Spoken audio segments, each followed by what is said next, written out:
Good afternoon. Welcome to the afternoon experiment.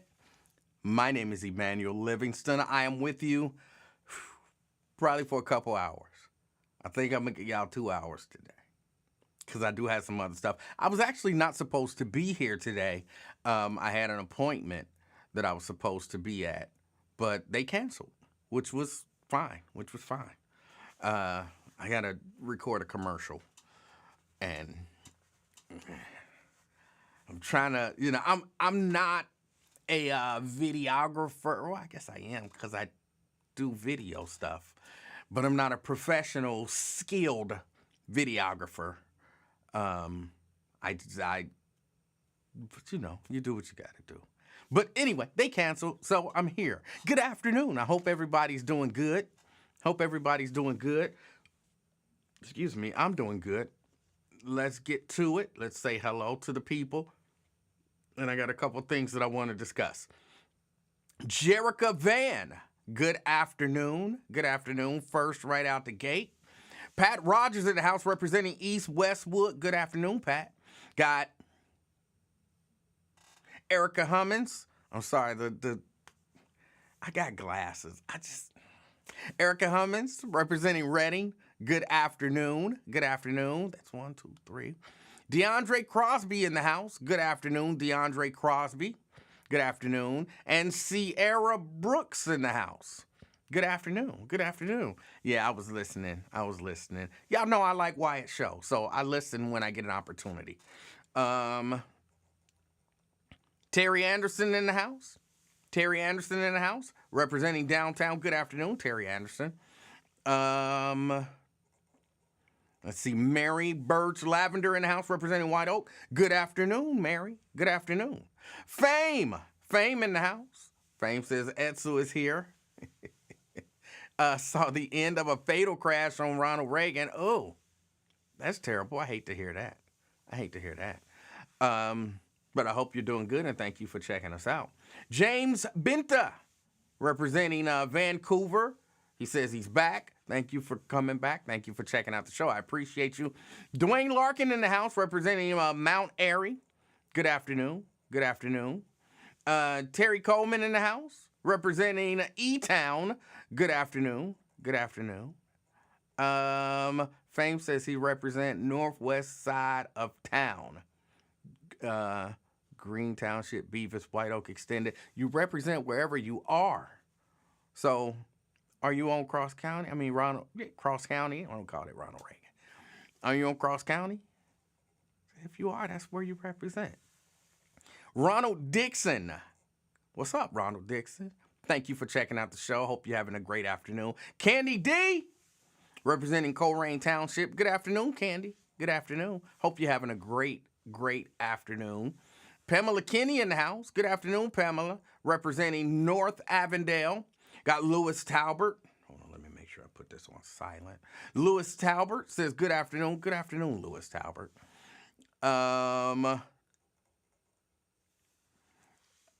Sierra says, I hope you follow all of the very logical conflict resolution tactics Twin laid out. Alethea in the house with all the questions, but don't want to accept the answers. Alethea, good afternoon. Fame says the crash was an hour ago. Okay, but I'm sure that stays with you. You know what I'm saying? You see a fatal crash, like somebody died in that. What is it? Something about death just does something to us, or to us, those of us with a heart. Sierra says, as long as you have a good lens, good lighting, and stabilization, you'll be all right with the commercial. Well, I'm pretty sure this is just going to be one of those standing there, doing a read, multiple angles, and, he might turn and talk to this camera for a minute and then turn back and talk to that. So, everything will be on sticks and it'll be, fairly straightforward. It's just I don't do a lot of, I do a good piece of video editing, but I don't do a whole lot of, setting up, lighting and all of that kind of stuff. But I've done it before and it's turned out well, but I'm nervous every time because, I don't want to say plan, but you plan with people's livelihood, and you want to get it right. So, yeah. But I appreciate it. David Martin says, good afternoon, representing Hebron. Good afternoon, David. Good afternoon. CK says he's always believed. Good afternoon, CK. Thank you for checking us out. Robinson Westbrook in the house. He says, hey, people. What's up? Robinson Westbrook. Let me see. Dina Johnson in the house. The angel has appeared and is among us. And when the angel appears before you, I am sore afraid. But I appreciate you being here. Alethea says, I was on your side with some fault. No, there is no fault. Dina says, good afternoon. She's representing Walnut Hills. Veronica Burdine in the house representing College Hill. Good afternoon. Good afternoon. And Andrea Bustle representing Gulf Manor. Good afternoon. Good afternoon. I am not getting into it unless like somebody calls up with a specific question, because I don't mind answering specific questions. You know, when you know you're right. When you know you're right. Which is the same reason why Trump should release the Epstein files. When you know you're right, ask me all the questions you want. I'll answer all of them. Honestly and truthfully, you don't worry about it. When you know you're right, you don't worry about it. That's why I don't be worried about it. What else? What was I about to say? Shoot, I was about to say something and then threw my own self off. Hold on, let me read that last one.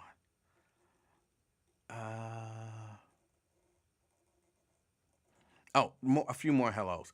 And then maybe I'll think of what I wanted to talk about. I just thought about what I want to talk about. Let me do these hellos. Hello, everyone. I'm here from Toledo. Am I first? No.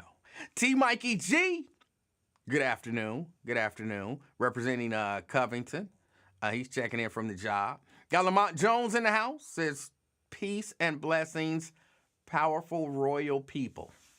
Peace and blessings to you as well. Regina Denson Griffin. Good afternoon. She's representing I-71. All right. Good afternoon. Got Miss Pittsburgh in the house. Pittsburgh in the house. All right. She says Stiller Nation. I'm not watching none of that stuff anyway, so it don't matter. But thank you for checking in. I appreciate you. Staban Speed representing Westwood. Good afternoon. Good afternoon. Drea in the house. Good afternoon, representing Sycamore Township. Farmer on the menu. Yes, that's exactly what I wanted to discuss, Kevin Farmer. And I got a few people to blame.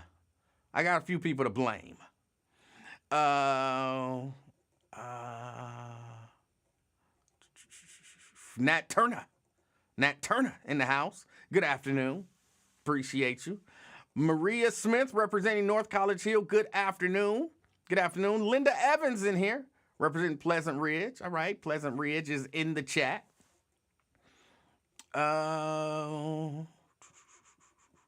David Herring checking in from parts unknown. So you out there with, no, he was from Death Valley. Oh, shoot. Who was the dude from parts unknown? Green face, had his head shaved real funny, used to grab his hair back here, and he was from parts unknown. That's a wrestling question. If you don't know wrestling, don't worry about it. But all right, you out there with him. I can see his face so clearly, but I can't remember the name he went by. But all right, thank you for checking out the show. Tanika in the house representing beautiful Orlando, Florida. Good afternoon. Rachel Russo. Good afternoon, Rachel Russo. I appreciate you, Rachel.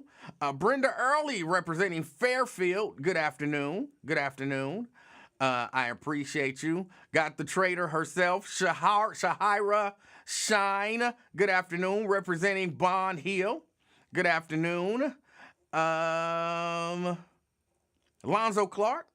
I just want to know who's voting for Farmer. Yes. Twin in the house. Twin in the house. Good afternoon. Good afternoon. Yes, the missing link. That was his name. The missing link. Yeah, from parts unknown. You can't beat that. Oh, no, it's more than just Brent, the wrestling question. Steban knew. Steban knew. DeVale Wilson. Hey, what's going on? He said we need you back on the buzz. I don't think that's gonna happen. but I appreciate it. I appreciate the sentiment, man. Oh, how's the family? How the baby doing? How the baby doing? And the wifey. Did y'all get married? I'm sorry, and I wasn't even trying to be funny. I don't remember if y'all actually got married or not. But as far as I'm concerned, she's still the wifey unless you say that ain't my wifey. But I hope baby and wifey is doing good, and I hope y'all still happy and everybody's healthy. And it is good to see you. It is good to see you on here. My OSHA checking in. Excuse me, from the bunker. Throwing your bootleg work computer out the window. Latanya Chichester, good afternoon. Good afternoon. Let me see, is that it? Is that it? Jason Dockery says good afternoon from Lawrenceburg. Lawrenceburg. All right. Good afternoon. Good afternoon. Fame says there's been plenty of wrestlers that were billed as being from parts unknown. Yeah, but he was the one that I was thinking about. He's the one that I was thinking about. All right. And KJM for life. All right. Good day. Good day to you. Good day to you. All right. Now let me start blaming people. Ron D. Twin Jen, or, whatever. DeVale said the baby is good and we no longer together. Oh, I'm sorry to hear that.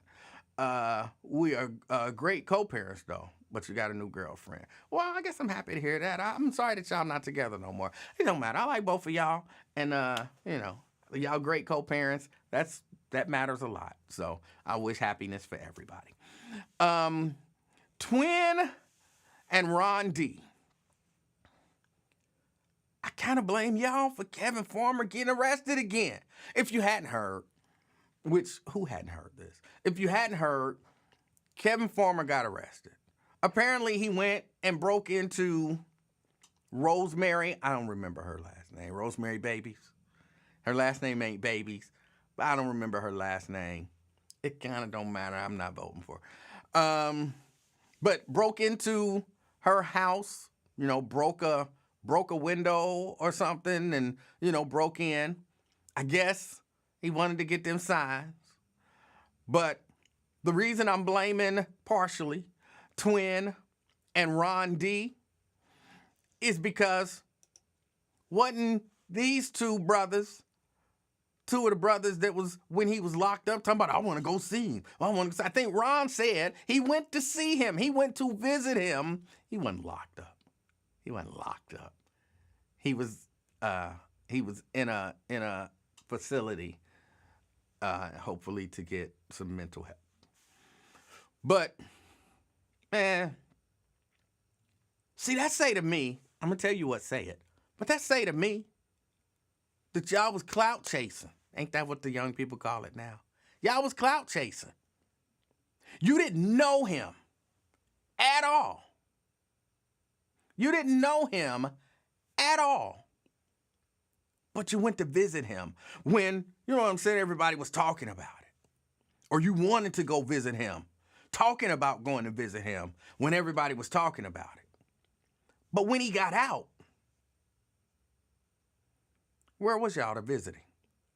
Because everybody know, you in the hospital, all of that kind of stuff. You there, you getting the help, hopefully, that you need. But once you get out, that's when people really need help. That's when people need people to reach out to them. That's when people need friends and a support system. Where was his friends? Where was his support system? Where was the clout chasers? I'm sure there were more than two, but I only remember two of them on this show. Where were the clout chasers when it wasn't no more clout to chase? When he was just a normal guy out having to deal with the world. Where were y'all then? Now, I know where y'all were. Y'all were minding y'all own business because there wasn't nothing in it for you. It wasn't a story to come back and tell. Like, yeah, I went and visited him, and he said this, and he said that, and he did this, and he did that. And then people are like, ooh, he went and visited him, and it make you feel like, ooh, I did something. Or, at least I got a story to tell, and it'll bring some more attention to me.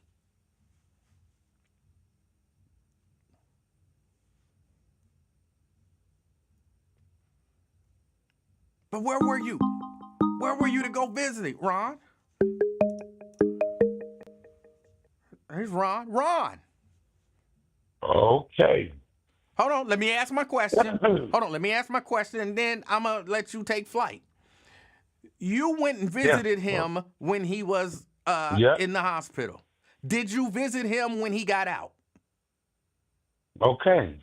No, answer the question first, and then I'm going to let you take flight. Did you visit him when he got out? No, I didn't know where he stayed at. And wait a minute. Now, wait a minute. Now, when I went there, first thing I said, and I can tell you, sort of verbatim, how it went. I told him, you reap what you sow. You toss that girl under the bus, and then now you here where you are. I said, look, I know how these people are. I said, now they dragging you out on social media. And he was like, no, they'll forget, they'll forget in 2 weeks. I'm like, no. And I was thinking of Alicia when I said it, because she was going hard on him. Yeah, but she was wrong about a lot of stuff. No, wait a minute. I'm like, no, they ain't gonna forget. You need, and he was writing it down. I'm like, you need to go ahead and give me write a statement down and drop out of this fucking election. I said, you need to go ahead and support Stefan and other people that are on the ticket. I said, you're not gonna win. The people ain't gonna forget. I said, you need to regain your I'm not footing, but I can't think of the word, but you regain some credibility back in the community, right? I'm like, you need to go ahead and wait and make sure that you know exactly what you want to do when you get out. This was my focus, and he tried to tell me all these things that he wanted to do, and he was going to apologize, and I'm like, don't, if you support Rosemary from a distance. I said, if anybody go and ask you any questions, the media or somebody you like, I told him to say you support Rosemary from a distance, and you can't comment because you got a court, a court hearing. Now the reason I said no, I want to make sure, because you go paint people a picture. Well, no, I want to ask you to include this in the rest of what you're saying. Please explain to me, if you didn't know the guy, why did you go there to visit him anyway? Hey, man. Okay, fuck it. Go ahead, man. If you didn't know the guy, why did you go there to visit him anyway? First of all, I don't know him, but I've met him before. And now I know what he did. I know he took advantage of that girl. I've done that shit. I've done that shit. So I know he did it. And everybody was trying to walk him into admitting shit and all that other little shit. He needed to get some help, but first of all he needed to address the issue that he had. And But you thought no, that's what you were doing, was and you were wait, giving wait a him minute, unsolicited help. wait a minute, don't get the fuck out of here because I don't want you. You're not trying to you. I'm not gonna let you taint some shit. I'ma tell you. Bro, I'm gonna I'ma jump tell in and you what ask it is. questions when I feel the need to do I'm not. so. I'm not Yes. gonna ask. I'm gonna tell you. I'm gonna tell you, I'm and gonna then you jump can in and ask ask me. questions I'm when I gonna feel the tell need you. to do so. No, I'm gonna Yes, tell yes, you, yes, and then yes. you can ask me because I'm gonna tell you, and then you can ask me. I can ask anytime. I'm I can ask at okay. any time. Go ahead. Okay, go ahead and ask. So you called yourself going up there to give him a guy that you don't No, know no, nope, unsolicited help. nope, nope, nope. That's my answer. No. But that's certainly what it sounds Go like ahead. to me. Go But ahead. No. so Go okay, ahead. so while you were up there, did you get some contact information from him since you're now a counselor to continue to counsel him once he gets out? Man, you know what? Fuck you. And what? Now, what I'm trying. I'm sorry. I don't understand it. I don't understand. How you just gonna bust out and say F you and then try to continue that sentence? I'm sorry, man. Well, I'm not sorry. Bro, you was out of order. You were out of order.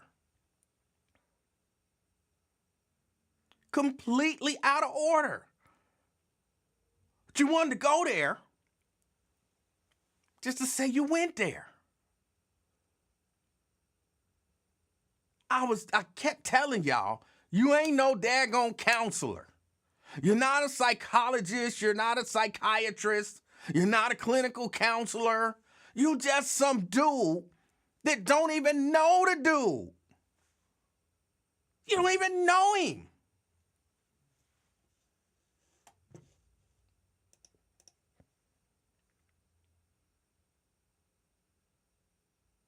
And then you just gonna show up?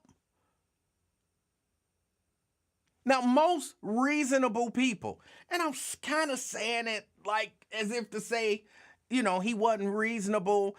When I'm saying reasonable, he was clearly experiencing some issues. I know if I'm in the hospital and then just some random person who I don't know, I don't talk to, I don't communicate, show up talking about, yeah, I saw you walk down the street one day, heard you was in the hospital, thought I'd come and visit you and give you some advice. Why are you here?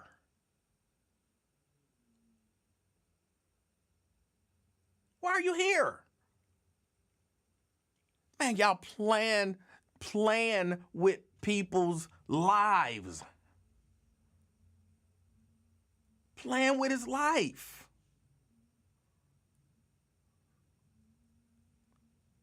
You too, twin. I'm gonna go up there. I'm gonna tell him from the gangster point of view. Why do he need to hear something from the gangster point of view?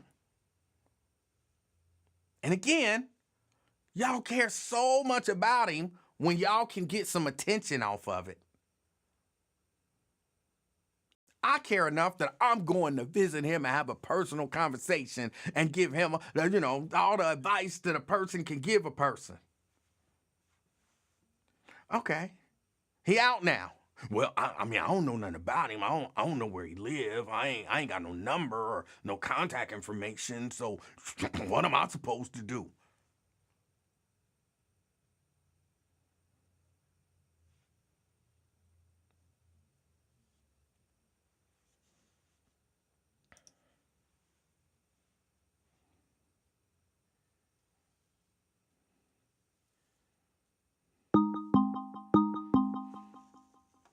Here come the other piece.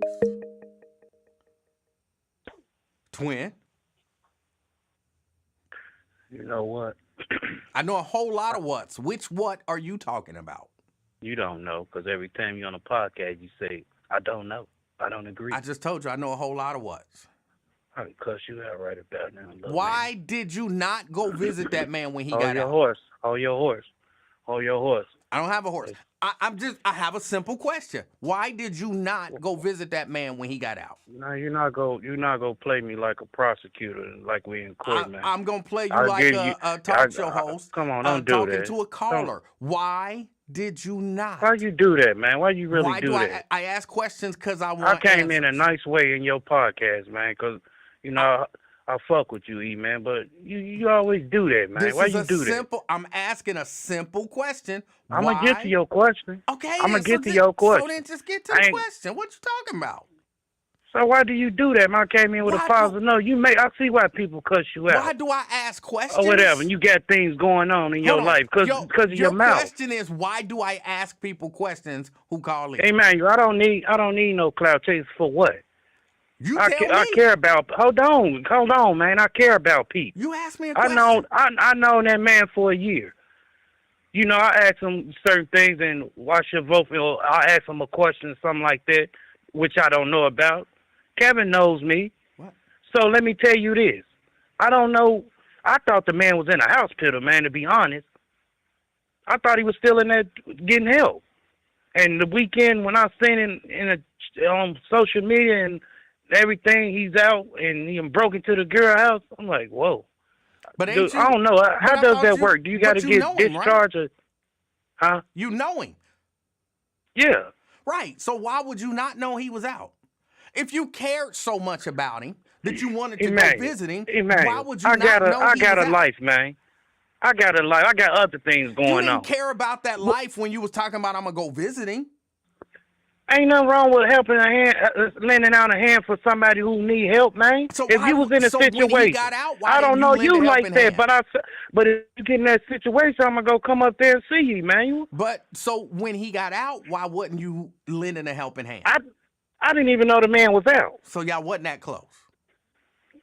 Do you think I keep up with everybody I mess with or something like that, man?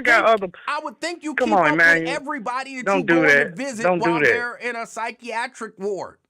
Yes, I would think you keep up with those people because I would think you're close enough to them to care about them in that way. Okay, you want to make this your look Jerry Springer 2.0. Why you ain't go check Unc Dean when y'all got into it? Why you had to go broadcast it and everything? That's even a horrible. No, ain't no horrible. Damn, you want to justify the situation? Think I'm clout chase on that? You're clout chasing. No, you full of shit, man. You know you is. What that got to do with you talking about going to visit that man in the hospital? You can back somebody else in the corner with that bullshit because I ain't trying to hear. Because you full of.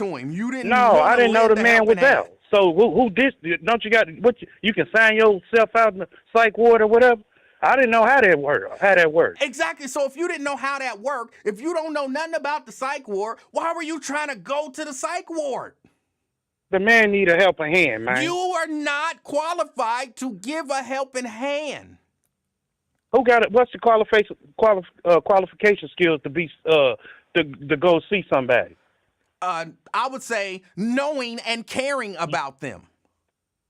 Okay, so I'm caring about it. No, you don't. You didn't care enough to know even about the process in any way, shape, or form.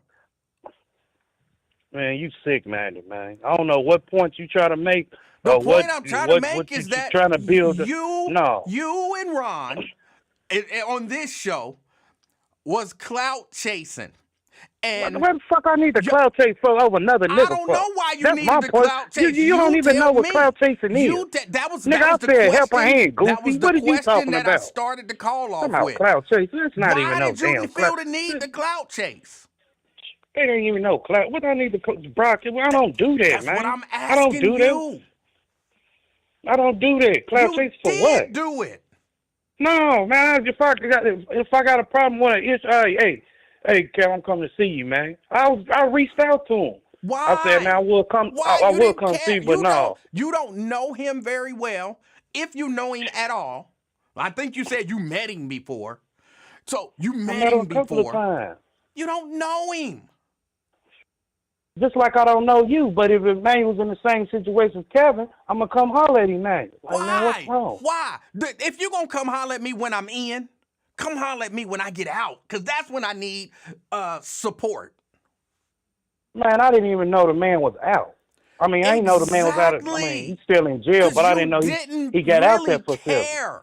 You cared man, I got about other life things the to do. Come on, idea man. that while he was Come on, man. You're not you even could making no call sense, shows man. and say, I went to visit You're him. not making no sense, dude. Him. You're not making any sense at all, man. I don't know what you're trying to build your courage up or your audience and stuff. You're not making any sense, man. I got a life, too, to live. I just can't live off Kevin life.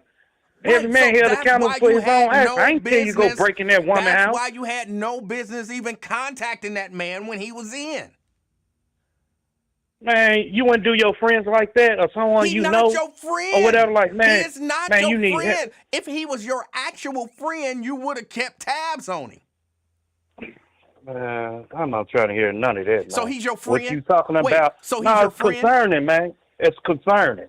Wait, but it's you just brought up your friend. No, it's concerning situation. Right. So man, you're not about to flip mode on me. Man, go on, man. And you wonder why you get cussed out because stupid shit like this. He's not your No, friend. man, you're not making any sense. I don't care what you're saying. You're not making any sense, and that's not clout chase. I don't fucking do no clout chase. Right? For what?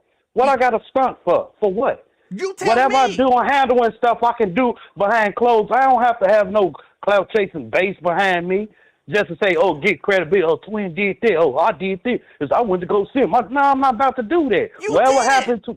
How do I know you wanted to go see? Me and Kevin, whatever I talked about, that's personal, whatever. How do I know you wanted to go see? I wouldn't come back and broadcast the shit. How do I know you wanted to go see? No, I wouldn't do that. That's clout chasing. Hold on. How do I know you wanted to go see? Come on, man. I'm not trying to hear all that. You How do I know that you wanted to go see? You said what? How do I know that you wanted to go see? You know.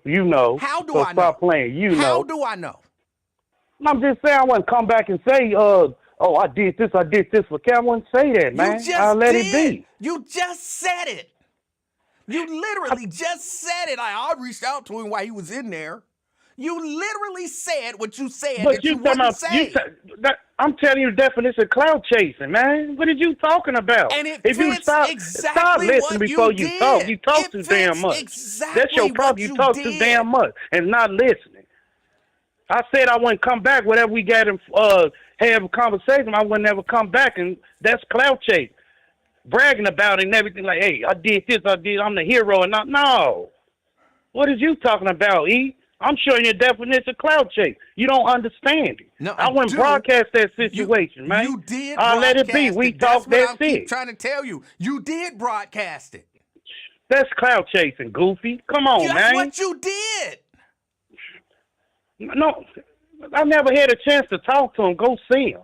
So what are you talking about? Clout chasing, go see him, stunting on his name. Whatever, think you macho and everything. And think you are the hero or something, man. Hold on. That's clout chasing type. Okay, so let me ask you this. Let me calm down. Let me ask you this. How do I know that you wanted to go see? You know I said it on your show. Now stop, man. What are you trying to get to? Exactly. That's clout chasing. That's not clout chasing, man. If you just wanted to go see him, you would have just went and seen him, and you wouldn't have told everybody that you wanted to go see him. That's not clout chase. Trying to when you come back, say for instance, I'm gonna say it. Come on, man. Let me break it down to you. Hold on. Let me break it down to you first. The man is in a hospital on the psychiatric ward or unit or whatever, and you come in here trying to look like the hero, talking about I'm gonna go in there and I'm gonna be there for him and I'm gonna talk to him and I'm gonna do this and I'm gonna do that for him. That, sir, is your definition of clout chasing, and it is exactly what you did. That's not clout chase. That's really not. I don't know where you made that up at or what you trying to prove, but it's not. All I did was listen to your definition. That's not. I just told you what happened. Say, for instance, you in there.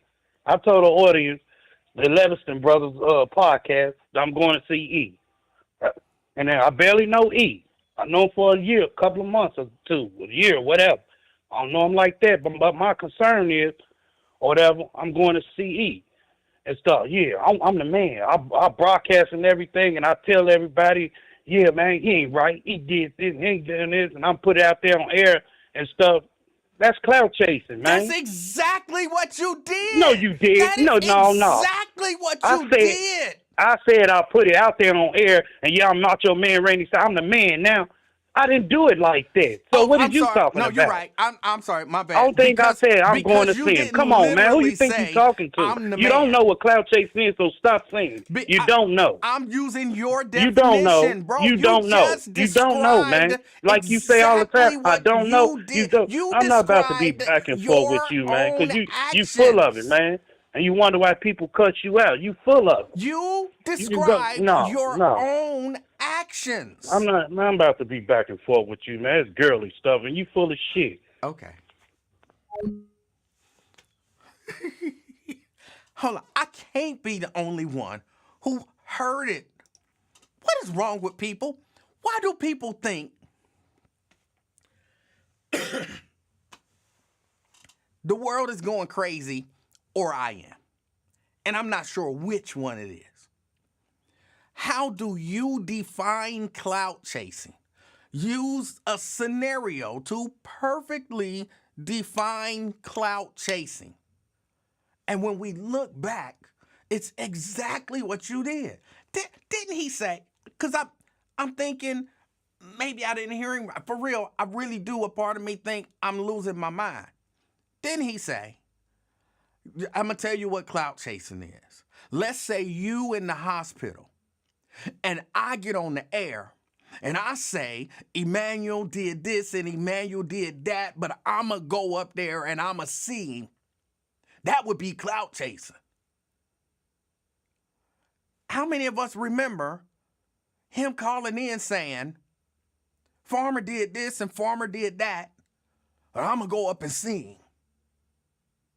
Because, he needs somebody. And I'm going to be there for him. You described your actions, your mindset, even your words in your definition of clout chasing, and then get mad at me because I tell you that's what you did.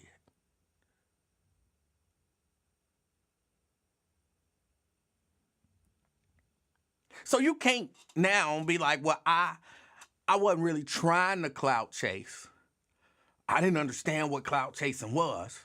I mean, you understood what it was, and you knew that's what you was doing. That's where I might be wrong. That's where I might be wrong. You understood what it was, and you did exactly what it was. But somehow, the points don't connect in your head that I'm doing that thing. There's an epidemic of that going on.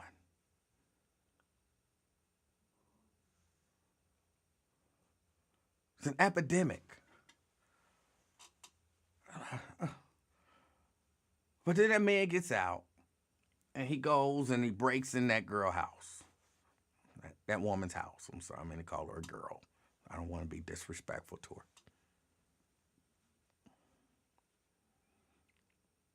But if all y'all who wanted to, I'm sorry, I still got Ron's name up here. Nobody told me. I apologize, Ron. But all y'all who wanted to clout chase, it's just evident that y'all didn't really care.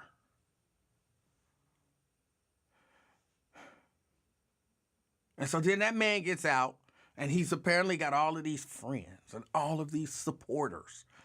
And, I mean, he's clearly,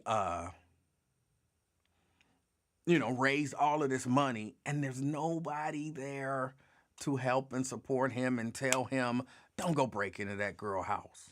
To be there and actually be a support system.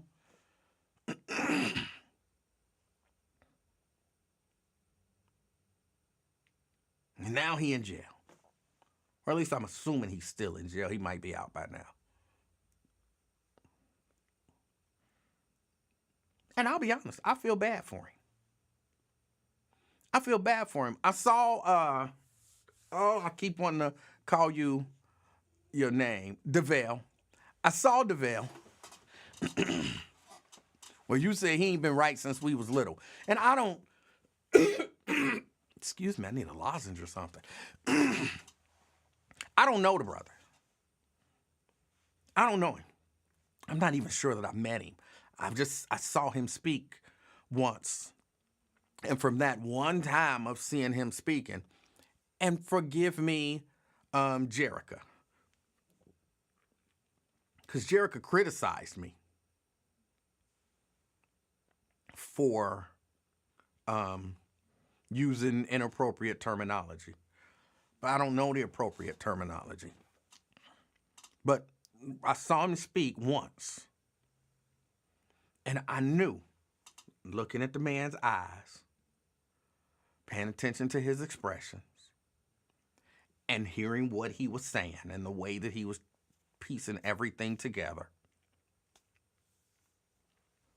Thank you, Jado.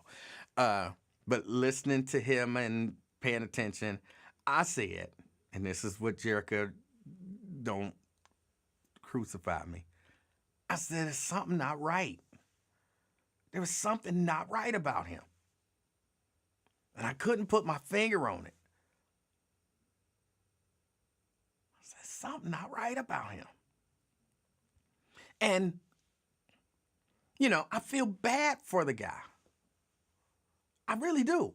Because you can tell that there is Jerica, help me with the appropriate terminology, because I don't want to just keep saying there's something not right. There's something not right. Because what I think she said, it ain't wrong. Having a mental whatever is not wrong. I was like, it is something. And, you know what I'm saying? I have to walk around the world and I'm going to say it until Jerica gives me the appropriate terminology. To have to walk around the world and something not be right.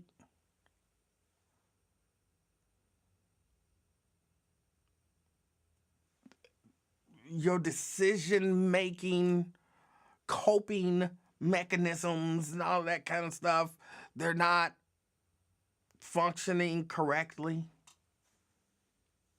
I don't know what he's diagnosed with.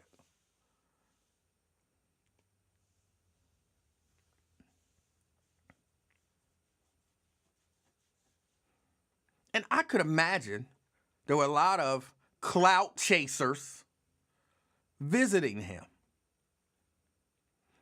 And I could imagine, now this I'm just imagining, I'm not saying this is factual, but I could imagine him thinking, I got a lot of support. When I get out of here, I got a lot of people that are going to support me. But he's walking around cognitively impaired. Y'all making him think he got all of this help. When he get out. And then he walk out and nothing.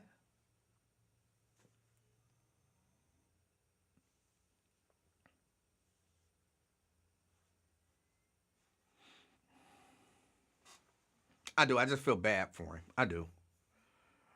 That don't mean that, you know, he shouldn't have to deal with his actions. I don't mean he, you know, shouldn't have to deal with his actions, because he should. You don't get to, you know, basically terrorize that woman because you're cognitively impaired. She deserves protection. And I don't even know that he should get out.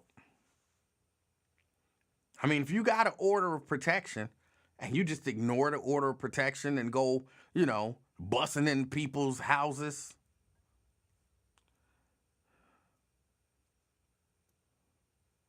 See, I was about to say that kind of show you ain't right, but some people who quote are right, even though they're really not. Because who does that to people? Who does that to people? Say, well, man, there are people out here who, I think those people also have some sort of a disorder. Just your regular standard run-of-the-mill abuser who violates protection orders and stuff. I think they have some sort of a disorder.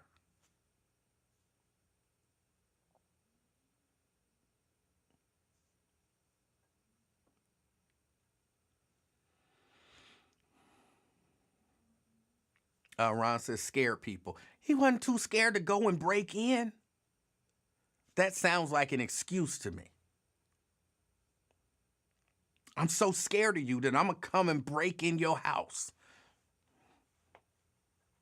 I don't know about that one.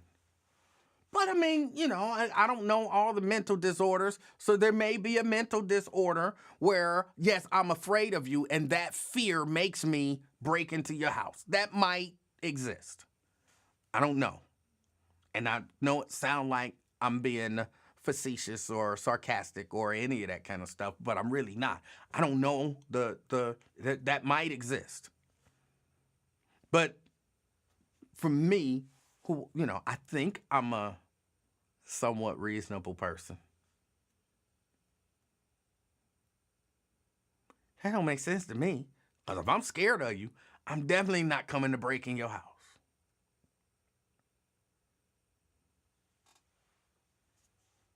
Definitely not.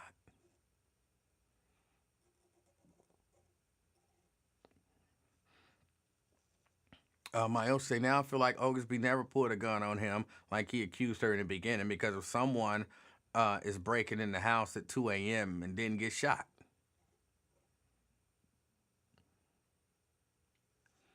Twin, talking about, I thought he lived there. How he go to jail breaking into his own residence?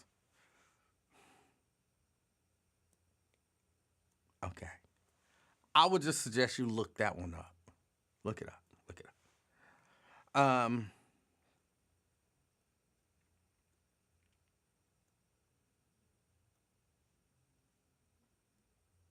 Ron says, not that kind of fear. What kind of fear? What kind of fear?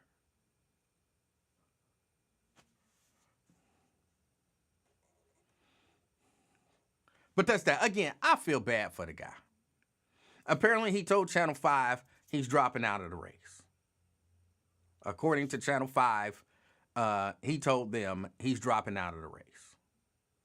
So, Linda says he's jealous of what that woman has. He have nothing. Linda, I doubt that he's jealous. People always throwing at somebody jealous. This person jealous of that person. This person jealous of that person. Every time that there's a I don't even want to call it a movement. There's some people who look. Everything ain't jealousy. He might just have a disorder.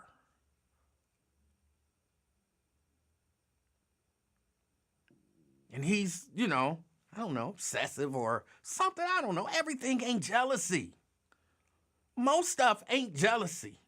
Most stuff is just whatever the thing is. People will say that. Like, oh, somebody socked somebody and then they hit him back. Well, he only hit him back because he's jealous of him. No, he hit him back because he's defending himself. Somebody call you a name, you call him a name back. He don't call you a name because he's jealous of you. No, maybe because you call him a name and he's retaliating. Break into somebody's house. They're only breaking in your house because they're jealous of you. No, they might want your stuff. And that's not out of jealousy because they don't even have to know you. They just want stuff.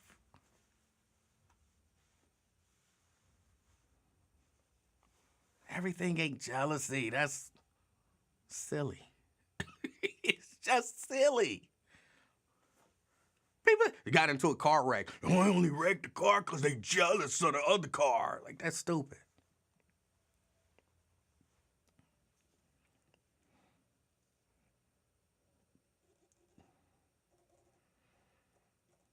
Cedric said he ain't cognitively aware enough to be jealous. That sounds reasonable, possibly, to me.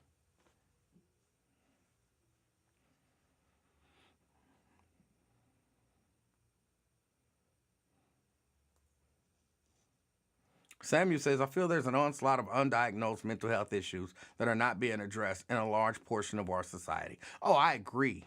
I agree with that wholeheartedly. Look, I'm telling y'all. Now, again, it's not, I have to keep saying this because people hear certain things and they want to take it a certain way.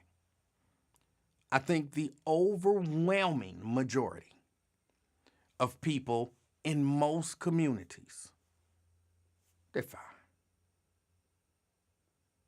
They're fine. But I do sometimes walk down the street and I see people. And again, for me, I'm not a psychologist, psychiatrist, counselor, or, any of that kind of stuff. But I like to think I do a half decent job of reading people. And if you look in a lot of people's eyes, something ain't right. Sorry, Jerica. Something ain't right. And these be normal people.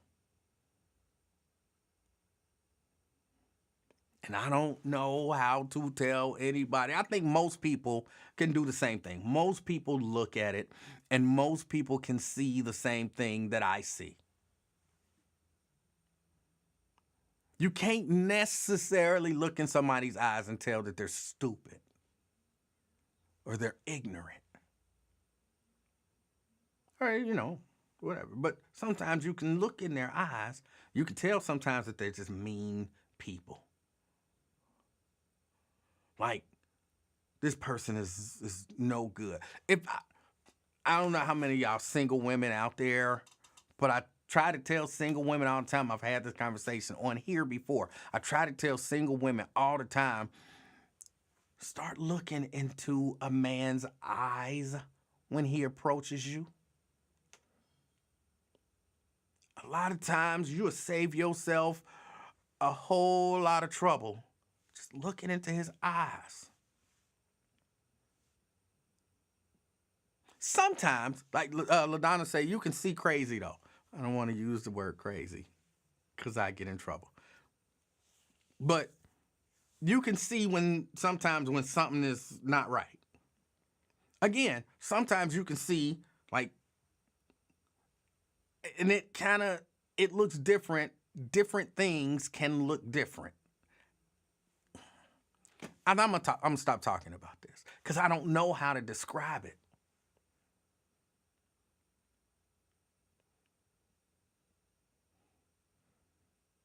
I don't know how to actually describe it.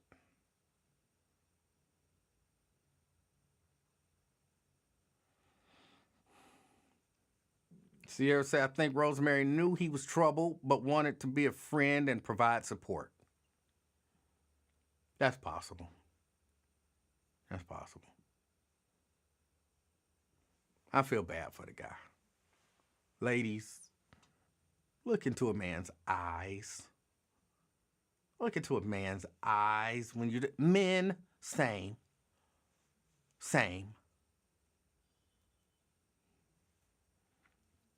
I told Mrs. Livingston, I don't know how many times, I told Mrs. Livingston. And she'd be like, what is it? I'd be like, you have very kind eyes.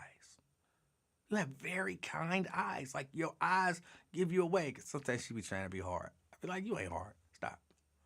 I can see it in your eyes. I can see it in your eyes. You're not. You're kind. You care about people. You care about children. You care about animals. You care about little bugs. You're a kind person.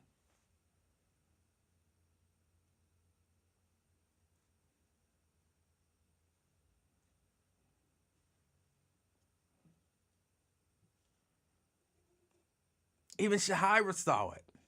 That's what I did when he tried to talk to me. I just knew something was wrong.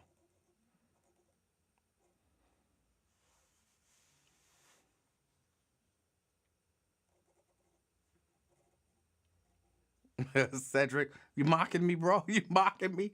That was brilliant. Different things can look different. It can't like you don't just look in somebody's eyes and like, cause sometimes you can look in their eyes and you can see like hatred. And like they're nice and calm and smiling, and you look in their eyes and you like, this is a person that harbors a lot of hatred and animosity. Something wrong. You got to be able to kind of notice what the something is that's wrong. I said earlier, you can't see, stupid, but sometimes you can see stupid. Sometimes you can see stupid. You can see, I'm going to call it flighty.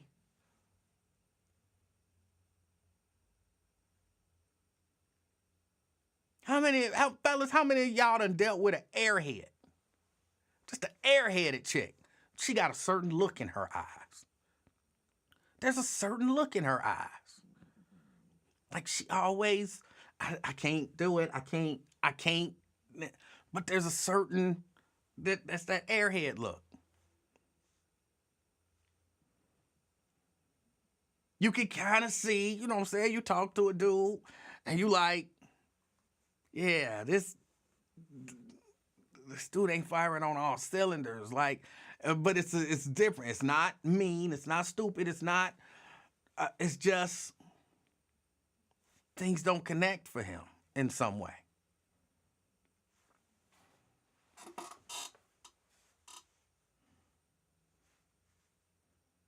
Yes, that is my stomach.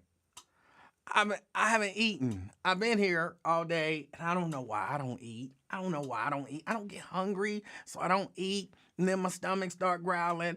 And then I still, like when I finish here, probably the only reason I will eat, because I smell Mrs. Livingston upstairs cooking something. And she'll be like, you need to eat.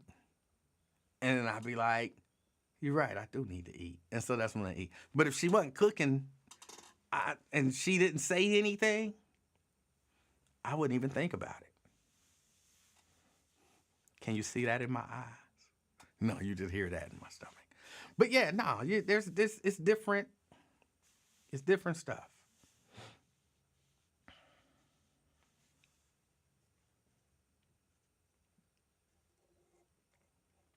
Yeah, it's different stuff. But okay, enough of that. I feel bad for the guy. That's it. I feel bad for the guy.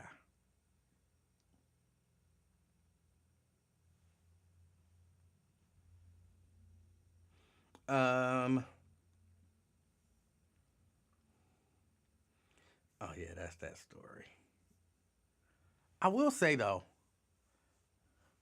he's got a nice full head of hair. it looks like he has a conventional hairline. You know what I'm saying? You can't beat that. You can't beat that.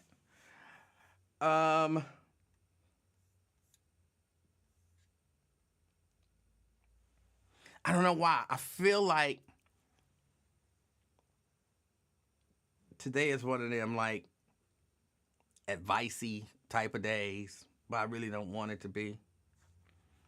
I'm looking through The Root and I see this story. And I just, for the life of me, don't understand. And when I look into this guy's eyes, I can see something ain't right. I can see something ain't right. And I'm not saying he's guilty, but I'm looking at The Root and I see man allegedly uses Snapchat to convince 13-year-old girl to travel 1,000 miles to see him. Then the unthinkable happened. This is by Angela Wilson, published today. Cops said Pittsburgh man met a St. Louis teen on Snapchat and convinced her to travel to his home, where she was later found under a sheet. She wasn't unalive. She was still alive when they found her. She was still alive when they found her. Let's read the story. There's a reason why many parents don't want their young children on social media. Case in point, one 13-year-old girl in Louisiana. This is a 13-year-old girl in Louisiana. Police say she was convinced by a man to travel over 1,000 miles away to see him, only for things to end in tragedy. The teen girl was first reported missing by law enforcement in October, according to local Baton Rouge news channel WAFD. The state's attorney general's office said the girl had been in contact with Kashawn Crumity, I might have butchered that name, an adult male on Snapchat, who reportedly told her he would get her adopted by a trusted adult. But Louisiana's Attorney General Liz Murrill said on Facebook the girl was groomed, exploited, and then sexually abused by strangers who found her online. The teen had traveled, according to Law and Crime, on a bus from Columbus, Georgia, and was seen at a Greyhound station in Washington, D.C. It was there she reportedly met a woman who asked if she needed help. She said yes, and from there, the pair traveled to Crumity, Pennsylvania.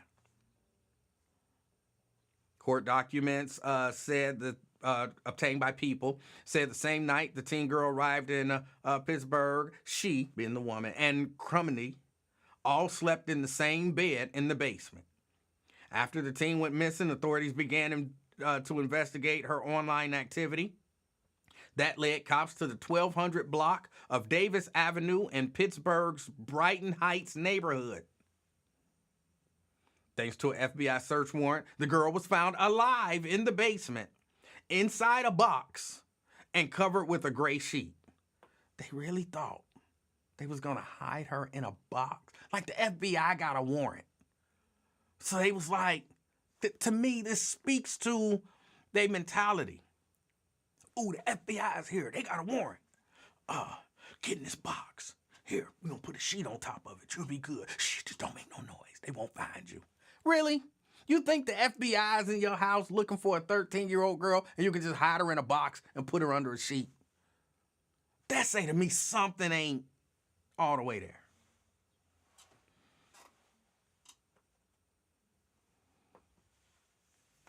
Thanks to an FBI warrant, the girl was found alive in the basement inside a box covered by a gray sheet. According to the police, the teen told authorities Crumity gave her alcohol and marijuana edibles while sexually assaulting her multiple times a day. And he allegedly didn't act alone. 62-year-old Ronald Smith of New Orleans was arrested in Georgia for simple kidnapping and contributing to the delinquency of a juvenile. Crumity, who was arrested on October 30th, was charged with trafficking in individuals, statutory sexual assault, involuntary deviant sexual intercourse, sexual assault, and selling or furnishing alcohol. He's been denied bail. The rescued girl told authorities that being at the hospital was the safest she ever felt.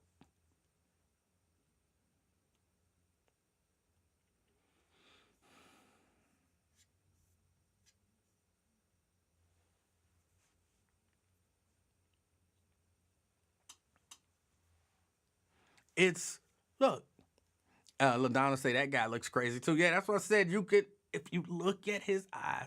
Hold on, let me see if I can find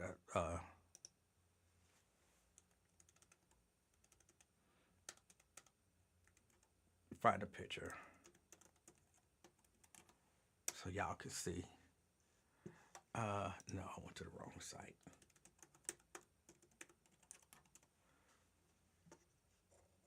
See if I can pull up this picture.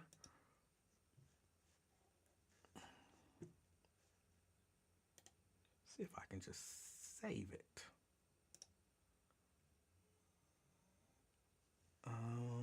Yeah, we'll save it there. And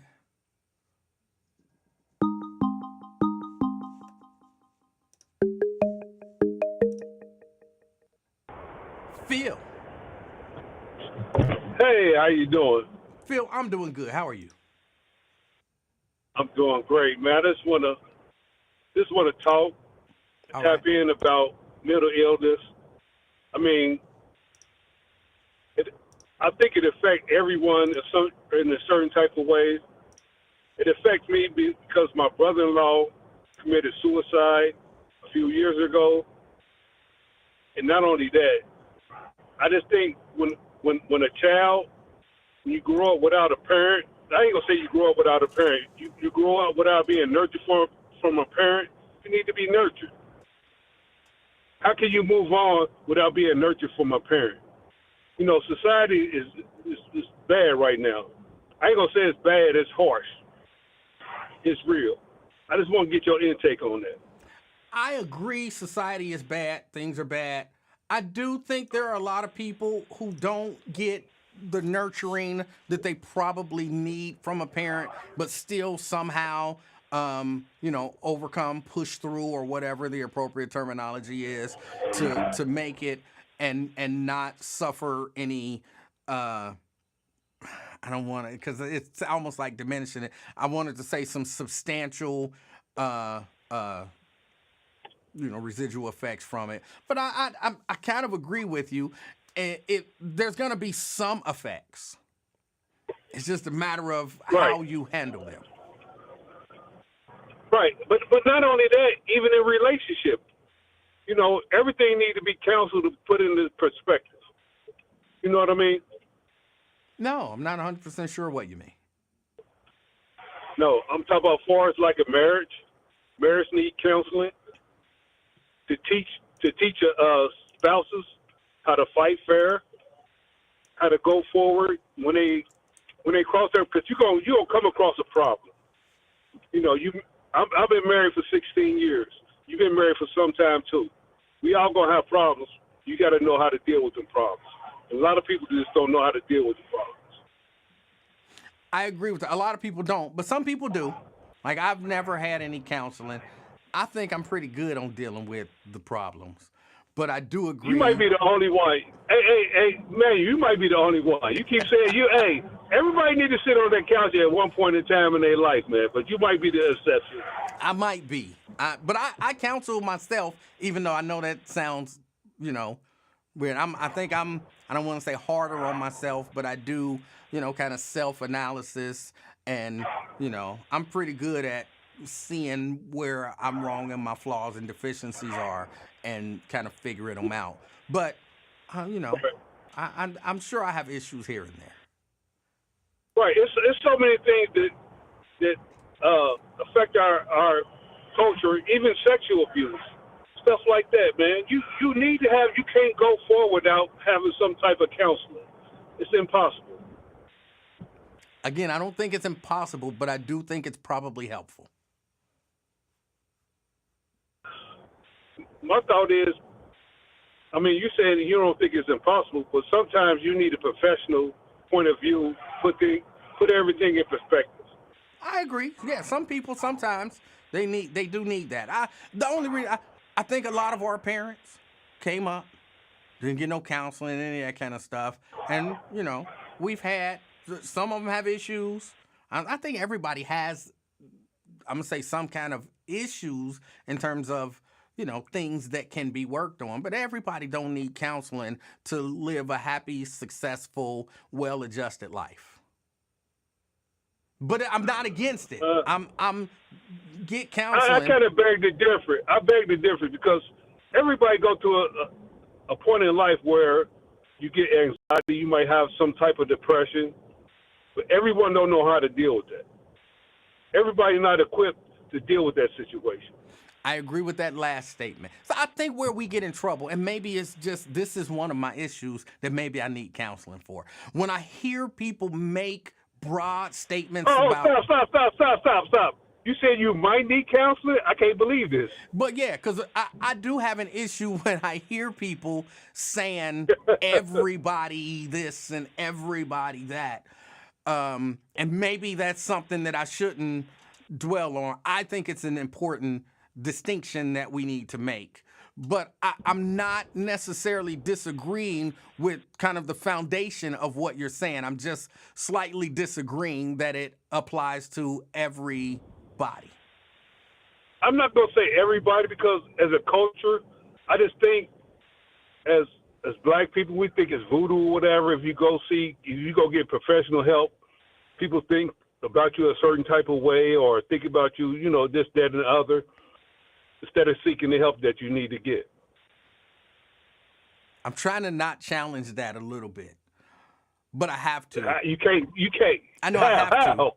because you said black people think this.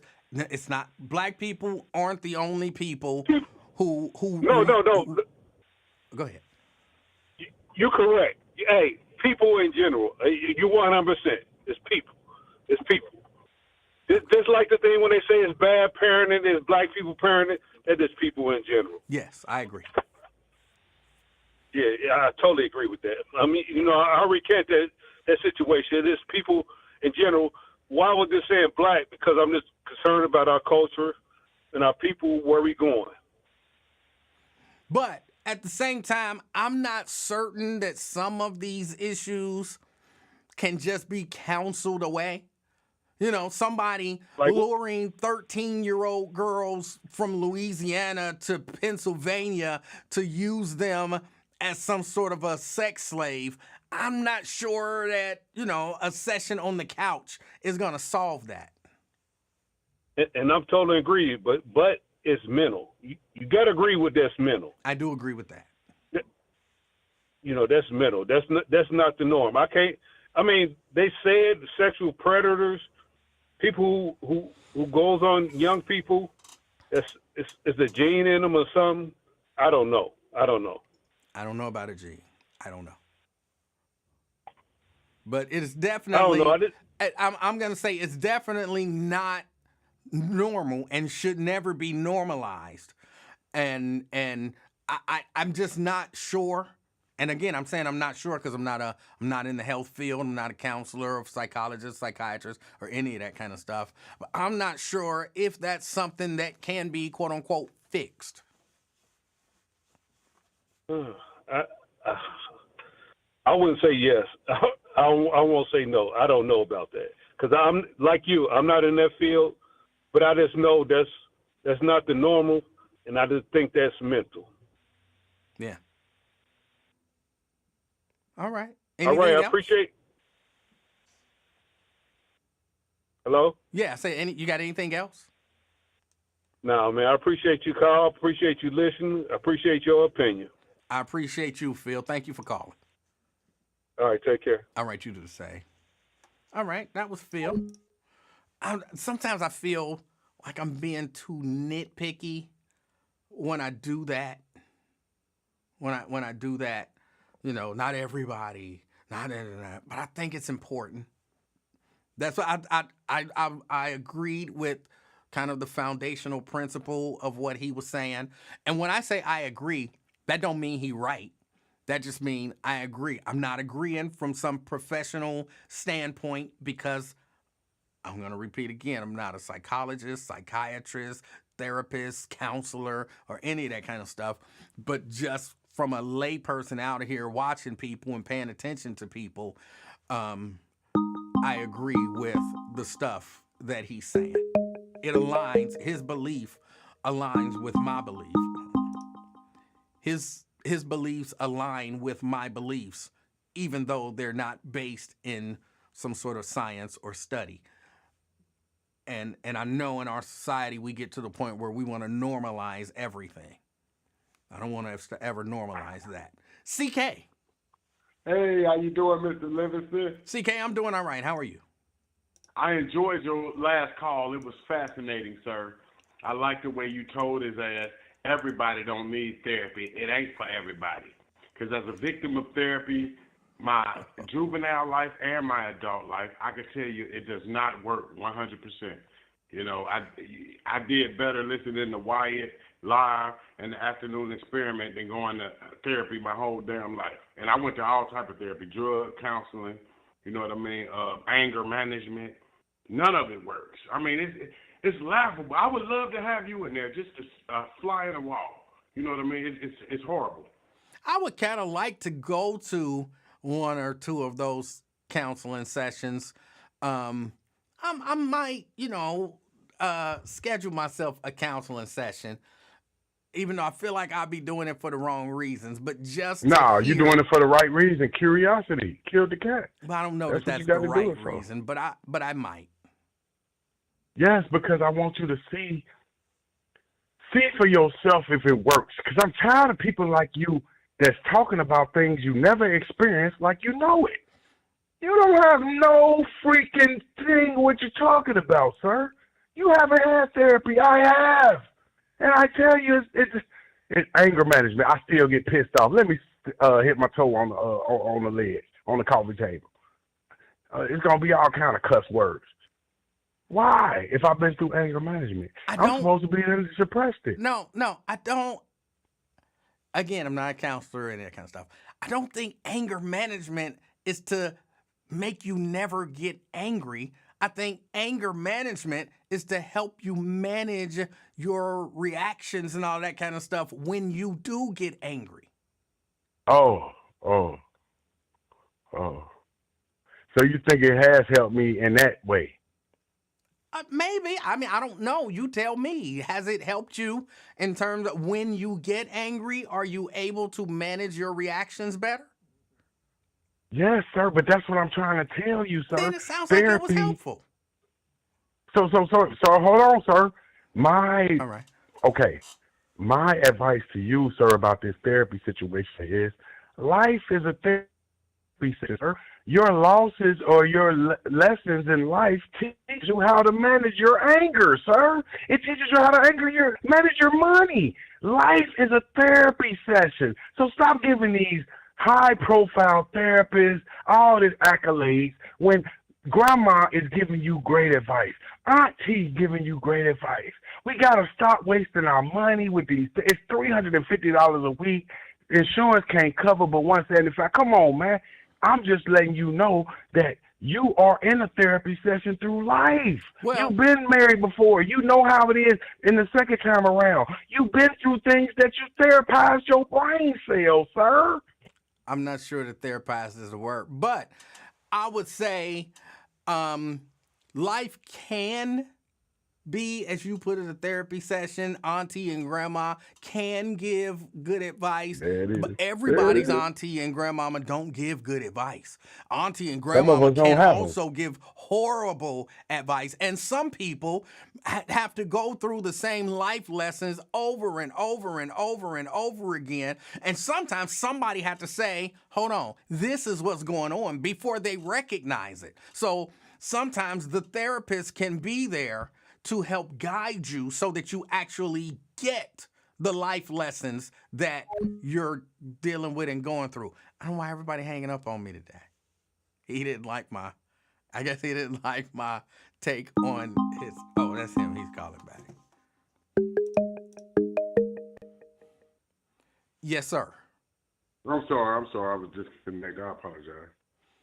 Okay, no, but I'm just saying, I think it's possible that therapists and all that kind of stuff can help with that. Not to mention that there are some issues. Some people do have some cognitive disabilities. Oh, she didn't say disabilities. Some cognitive something or another where they need help processing things from an outside source. Right. And then you are the outside source. I am the outside source. We have to stop conning people into this money pit. I'm telling you that the strength, just like you can give me good advice. A young person could model themselves after you. They could be going through things and then listen to your show and they could be inspired. So this is what I'm trying to tell you, that these people that we are knowing as therapeutic is not. I'm just saying everybody has the ability to therapize, because when you, like you said, you might don't want to talk to somebody that knows you, but you could talk to a stranger. That's what a therapy is. A therapy is a stranger, and a lot of people been trained like you. Would you give bad advice? I'm certain that I've given bad advice from time to time. Okay. But yeah, I just think that we're putting too much on it. We're in the therapy era, and I think that's the bad part. I think we're relying on that, because you made a good point. The sickness you were talking about can't be fixed. You know, these when they prefer children and stuff like that, they shouldn't even be on the earth. There's no fixing those people. they are attracted to children. Do you understand, Livingston? I guess I agree with you. I can't say necessarily across the board. I think sometimes things do happen in somebody's life to create a situation where, and again, I'm not a therapist or anything like that, but I've heard people say that there can be incidents that happen in someone's life to create a lot of things and different ways to cope with stuff. And so it's not necessarily just, oh, you born that way or you ain't no good and you don't need to be on this earth. But I don't understand it. That's for sure. I can tell you like this. As a sexual abuse victim as a child, right? If you've never been through that, you can't talk to a person that has and be like, well, you need counseling. How the hell would you know? That's the problem. Well, the world is telling you, oh, you was sexually assaulted as a child. You need counseling. Nah, life got me just right. Well, maybe not. I mean, I don't see, like, even me, like, I honestly don't think that I need any counseling for anything. Exactly. But. You remember, you were sexually assaulted by that woman. She put her breast in your face at work. Remember? I do remember that.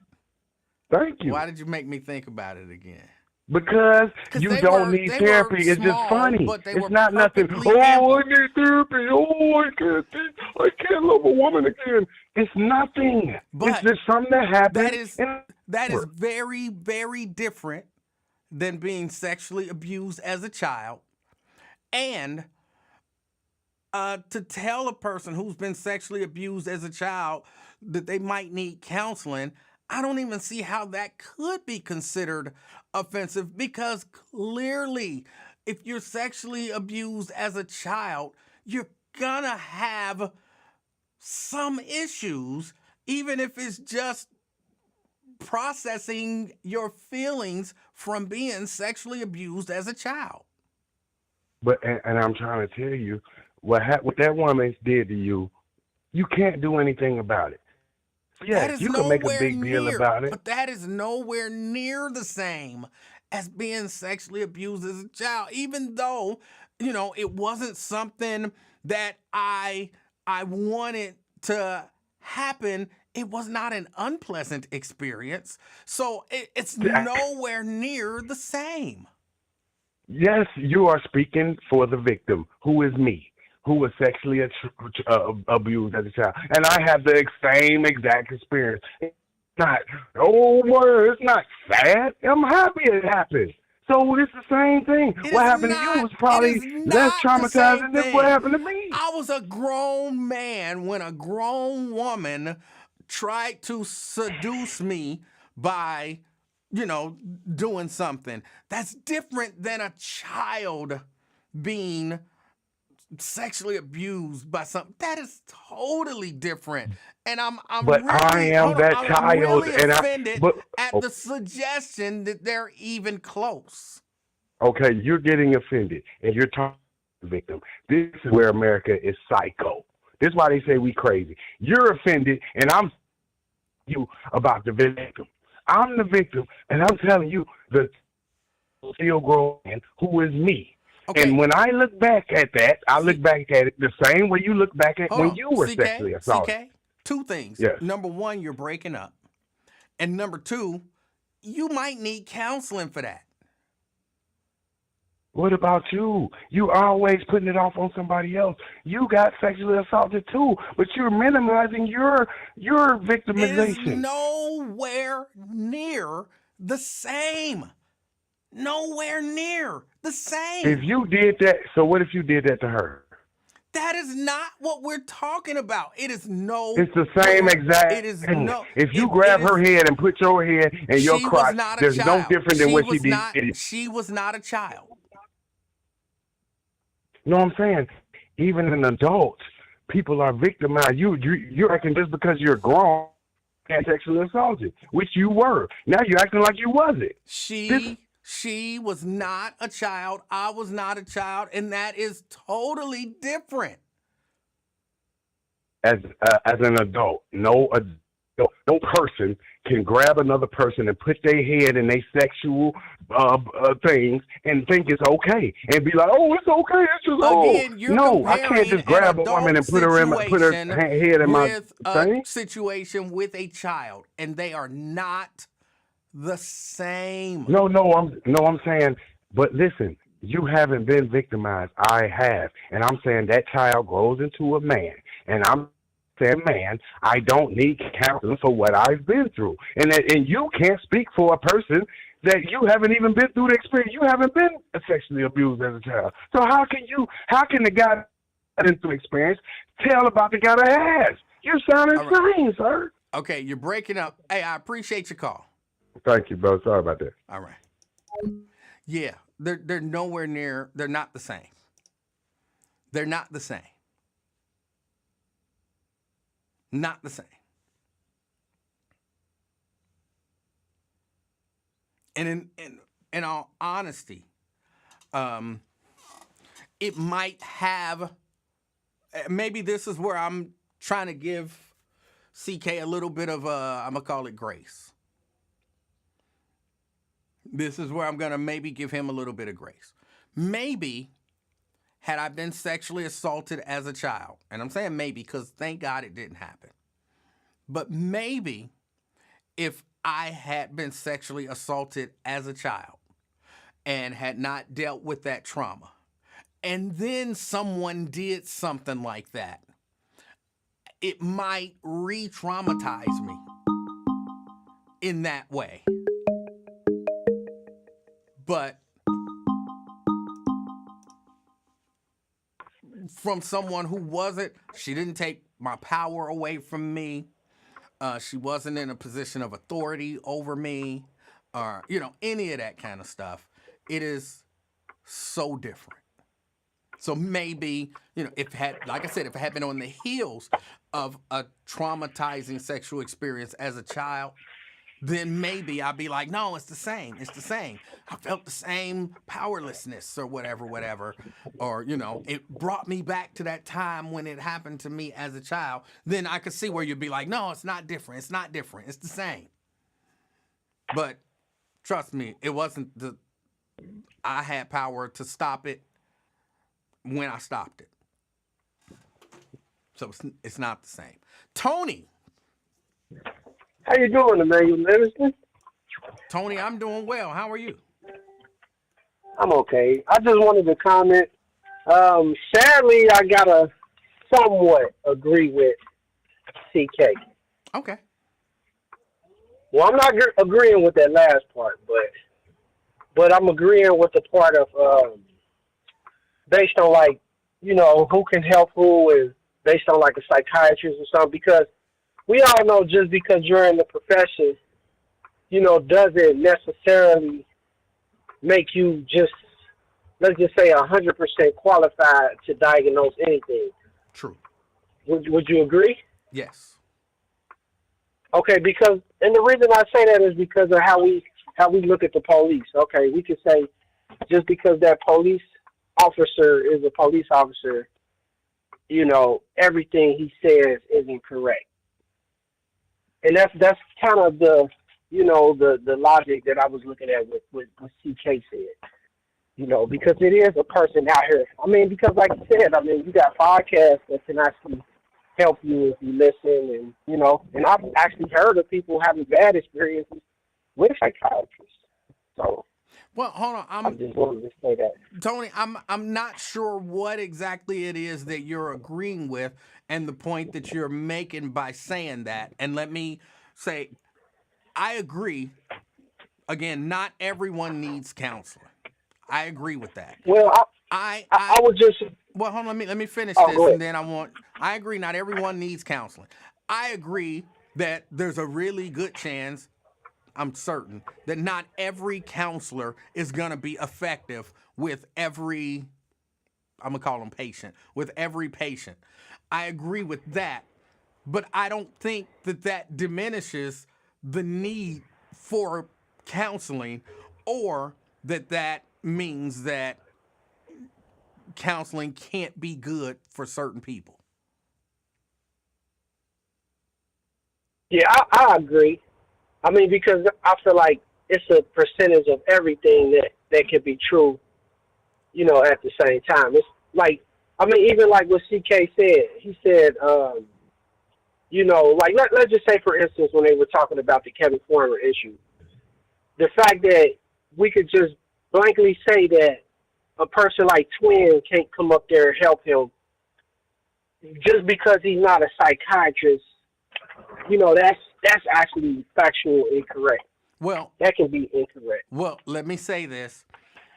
I'm not saying that he couldn't be helpful just purely on the fact that he's not a psychiatrist, psychologist, counselor, or anything. There's like probably 17,351 reasons why Twin probably would not be helpful. Okay. I mean, I can agree. Twin, but I don't think the basis of the comment that you were making was just, surrounded around Twin, because it was kind of, it was a blanket statement almost to just say you don't have a degree, so you can't help him in that area. He's in a place where the people with the degrees are the ones that can actually help him. Well, actually, more what I was saying was, and I think I would say this to almost anyone, but more of what I was saying is he's in a place where there are people who've studied this stuff. So they'll probably have a better chance at helping them than someone who just saw him walking down the street one day and they have no knowledge of how the mind works, or, the science and the psychology of people. Like maybe, they can't even spell or pronounce words right, stuff like that. Like, it's not just, but even if they could, even if they're like a well-rounded person, you don't know them. You're not going to be in a position to get to know them. And even if you are in a position to get to know them, you're probably not going to be in a position to diagnose them, because you don't know what you're diagnosing or how to diagnose.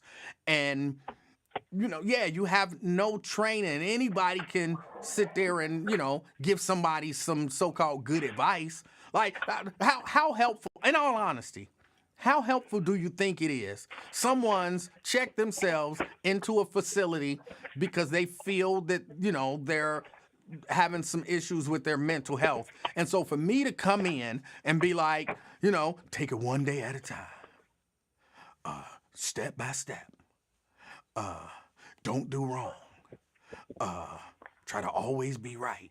How much am I actually helping them? I'm not telling them anything that they haven't already heard. I don't have any skills, any techniques, or any sort of training to make that stick. So that's what I was more saying. Yeah, but I mean, the delivery coming from a specific person, and maybe the energy that person brings can actually probably, maybe, bring positivity and good energy to that person, and they might say it different than that psychiatrist said it. I mean, because I think it's a slippery slope when you say that, because then, I believe that we have to apply that same logic to everything. So now we can't police our own community because no one has degrees in law enforcement. Well, would you agree with that? I would more compare it, but first, no, I wouldn't agree with that. But a part of that is because I believe that a lot of law enforcement don't get very much training as it is anyway. A few weeks of training, and then they out on the street writing people tickets that they probably didn't deserve to get tickets for. But I would more equate it to, so do you think it's possible, right? I need a brain surgery. An aneurysm or something is about to rupture or something. I need some brain surgery. And Twin heard that I need brain surgery, so he gonna come up and do it. So do you think that I believe that he can actually do it? Exactly. Why can't he do it? No. I mean, because honestly, you know you have to actually have experience. Hmm. I feel like when you start talking about actual physical, like where you actually have to be physical with someone to actually fix the problem. Then I kind of believe that you probably need that proper training and experience. But when we're just talking about an act of, talking or something like that, I don't believe that you need all that experience. But So yes, I don't believe that a regular person can go to, a car shop and drop the motor in just because he think he could do it. No. but But when we're the talking about giving someone advice, because the reason why I say that is because I believe that God equipped everyone with everything we need without the degrees and things like that. Like it's I believe that it's something out here to cure everything yeah, without the degree, without the I don't necessarily yeah. Go ahead. we don't necessarily agree on that.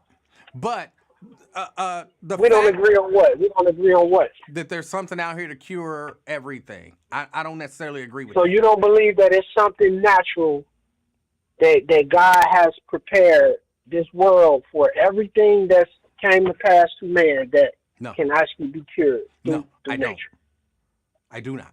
And why don't you believe that? Because no one's actually told you that, right? No, I just don't Because there's believe no it. study behind it. Whether or not somebody told me that or not, I don't believe it. I don't believe that to be the case. Maybe you believe it because somebody told you that, but you don't. It's not something I don't believe. Something that you could necessarily prove. Well, I just believe that we were all, humanity was equipped with survival. We were equipped to survive. I And I agree. just think that society made everything sellable to actually just acquire wealth. And if they hold the information back, then they can actually sell you the information or just sell you, So you whatever they want to sell you so versus just telling you that it's out here and you could go do this and it's actually free. well. Let me hold on. Let me make a statement, and ask you, and then ask you a question. First, let me go back to the whole anybody can help somebody with a mental disorder. You know that some mental disorders, there's an actual physical, or at the very least physiological things that are needed, like maybe a chemical imbalance. So you believe that if there is some sort of a chemical imbalance, which might be oversimplifying, but if there is some sort of a chemical imbalance, you believe that twin going in, giving some good advice is going to fix that chemical imbalance. No, no, no, no, no. Right. I don't. That's see, and that's why basically it's more than one mental illness.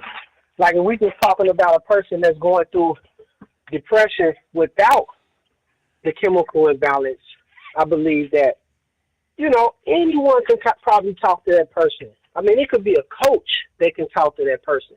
But yeah, I mean, when you got chemical imbalance, I mean, something is off chemically, But and right. and it has Hold to on, be Tony. supplemented. Hold on, Tony. So how would Twin or Ron be equipped to diagnose a chemical imbalance?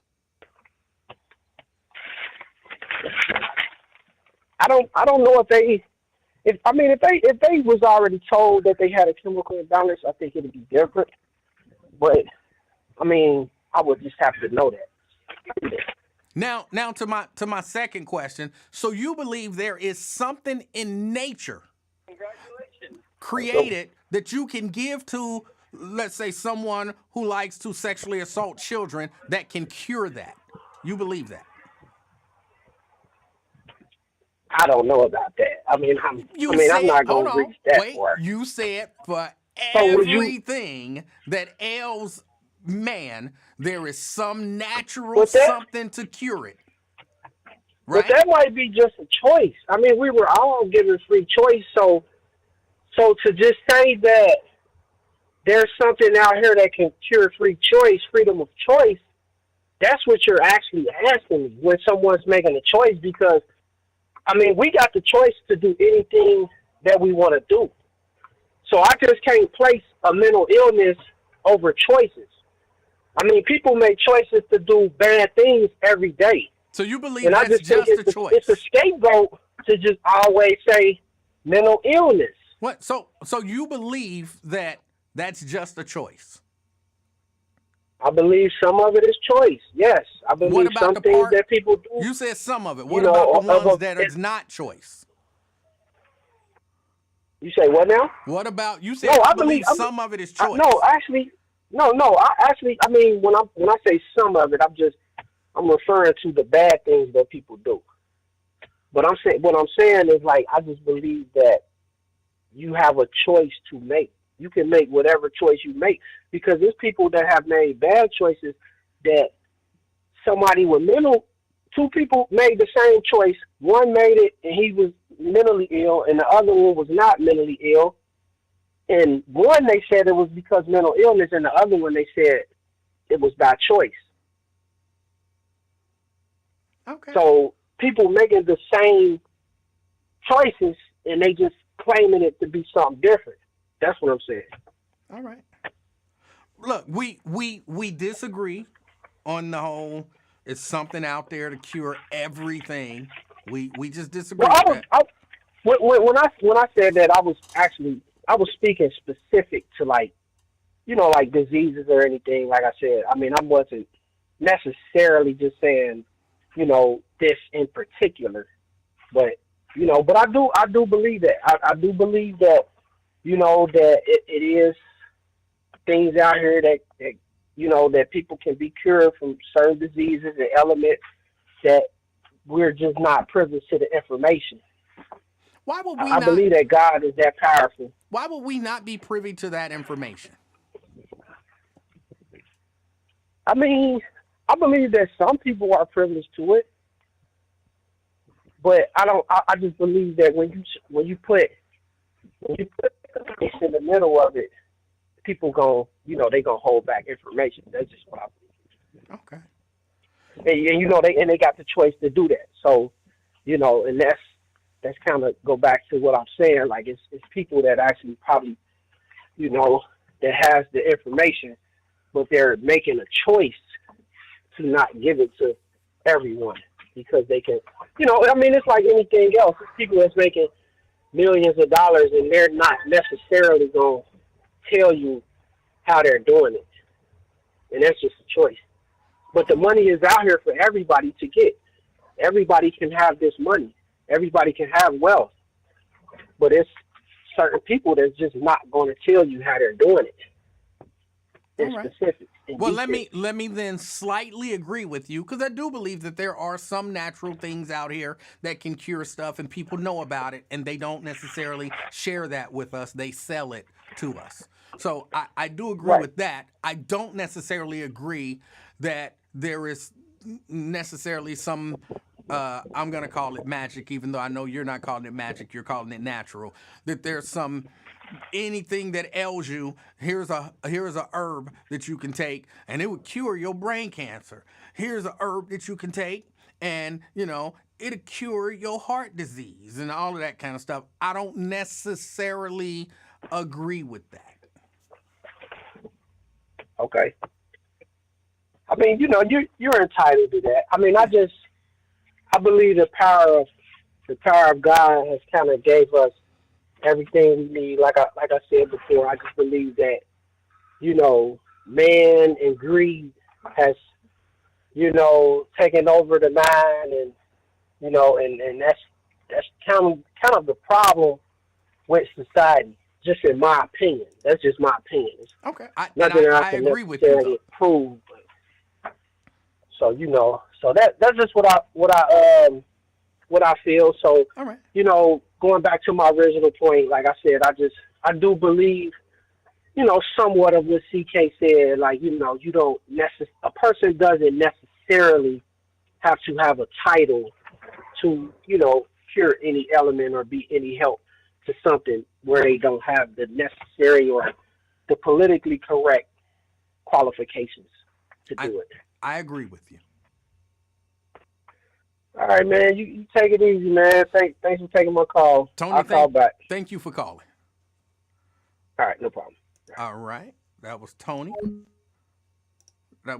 We don't have to agree. We don't always have to agree. I agree in part.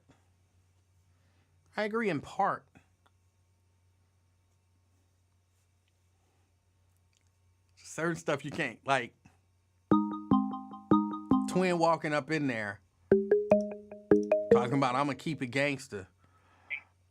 It's not going to diagnose no mental illness.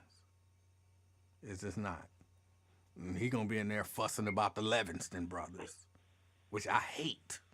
I hate the Livingston brothers. And I'm not even one to talk about hating people a lot, but I hate the Livingston brothers. I hate them. Brent. I think Cliff Livingston is a bad influence on them other Livingston. That joker went and won an NBA title with the Bulls, and he ain't been right ever since. Oh, man. How's everything going? It's going okay. Oh, that's good. What we talking about today? Well, can I say, "Oh, ye of little faith" to you? You can. Yeah, Tony was trying to put you up on game that you should already know. Okay. Because if there is a substance sold in bottles that is pink in nature that could be rubbed on a dead man and brings him back to life, there has to be something out there. Oh my goodness. So we know Mr. Leonard, and we know Reverend Shannon. He pops up every now and then, and you remember he would always talk about the dandelion greens and the watermelon round. He would, yeah. And he would always tease. There's 11 different herbs and spices that we're gonna consume on a daily basis. And I thought every time he would say it, it was just a lead up to his ebook or whatever he was working on. $9.99 or something, and he never did. So I was a little bit upset. No, at one point, he said he would share that information with us, but he never did. Yes. So even if he would have said for $5.99, I think I'd have picked it up just to see what was in there. Just like I bought Queen Noble's children's book just to see, what it was hitting on. So, and also support black business. I like supporting black business. Yes. But yeah, can we agree that calling Dr. Phil or going on his show, or Dr. Ruth for that matter, or calling the Afternoon Experiment or Wired Live does not constitute therapy? Can we agree to that one? Not 100%. Okay. All right. 99.44. No, here's why I say that. I really do. I remember hearing. This is when Pat Berry was a talk show host. Oh, I don't remember which station, 55 or 700, one of those two stations. And there was a guy who was going through something really trying, and he called on the verge of suicide. And if I recall the story correctly, Pat Berry talked to him, got him to change his mind, and then met with him, and, they got him some help. So I'm saying that to say it's possible that there is an element of counsel and help that can exist even in this form, which is, I would agree with you, just as a general principle, this does not count as counseling, but there can be some counseling that could be helpful for someone, especially, so just like this. especially for the ladies. When I'm telling y'all ladies how to be good women, that is good, sound counsel. Yeah. Well, so just like the example of the suicide hotline, where someone would call and say, "Hey, I want to kill myself and everything," and then they, first step for them is to talk them down, not to do it, Yes. and then to get them other help. It could be step one, Correct. but it's not step one through the proverbial 12-step program. So, Probably not. Yeah, okay. All right. Yeah, we can agree there on that point. Yeah, with the state of even mental health, 'cause I missed the first hour, so I assume you're talking about Kevin Farmer. Yes, Kevin Farmer. And man, I'm the first one to come with jokes, but once I saw that there was something really wrong, I was rooting for him to get the help that he, apparently needs. But I hope this time this is the step one for him to really take under consideration that maybe, just maybe there's more help that he needs other than trying to check himself in on a Friday and thinking he's gonna get right back out and be declared that I'm good. So I'm praying for the brother. I can't stand his politics, but I don't like to see black men unnecessarily go through issues and things like that. So yes. So on that point, city council race. Who are your 9? I haven't decided. Okay. Mrs. Livingston and I will sit down together this evening and go through the list. Now, there are certain people that we know we're not voting for. Like, we don't have to waste time debating Smitherman. You know what I'm saying? I mean, there's certain people we know, boom, they out the list. Like if it's Pop the Balloon, when they first walk out, then pop, pop, pop, pop, pop, pop, pop, pop, pop. And then we look at everybody else and, we figure out who it is that we're voting for. We vote as a team. Like she's not voting for one person and I'm voting for a different person. We vote as a team. And so we'll figure that out 100% certainty this evening. Okay. Well, that is good. That is good.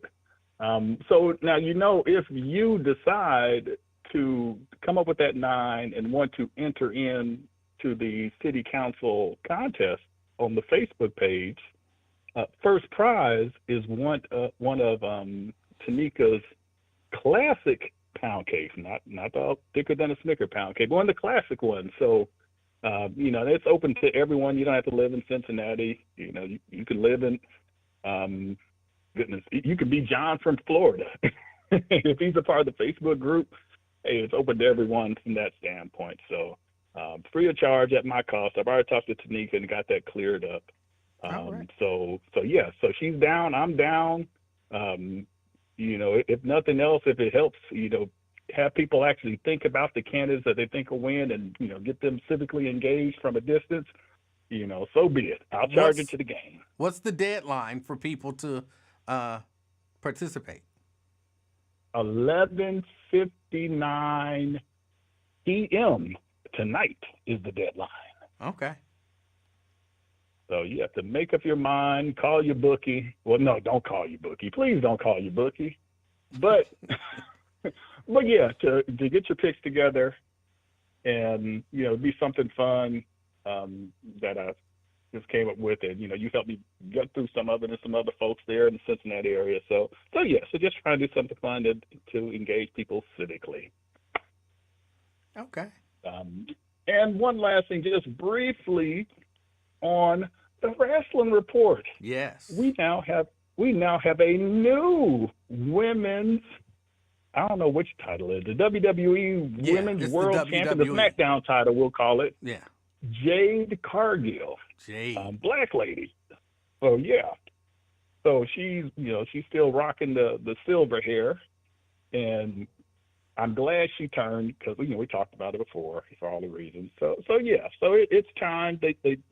We're taking things slow with her, and I guess trying to get the AEW off of her in terms of her wrestling style or lack thereof. But hopefully they'll give her at least a run until, goodness, where we at now, at least until WrestleMania. Hopefully she can last that long, barring injury, of course. Yeah, that would be nice. So yeah. But yeah, and now they're playing the whole game. Last thing with Fatu, we'll stick with the blacks and the Samoans. So with with Jacob Fatu, they're going around asking, who beat up Jacob? Who put him out? They asked, I think I saw him ask Cody Rhodes, tangentially black through his wife. So they asked Cody Rhodes, and Cody Rhodes said, "Of course I didn't." So now I'm trying to figure out who in the world, this is like for the ladies, who shot JR?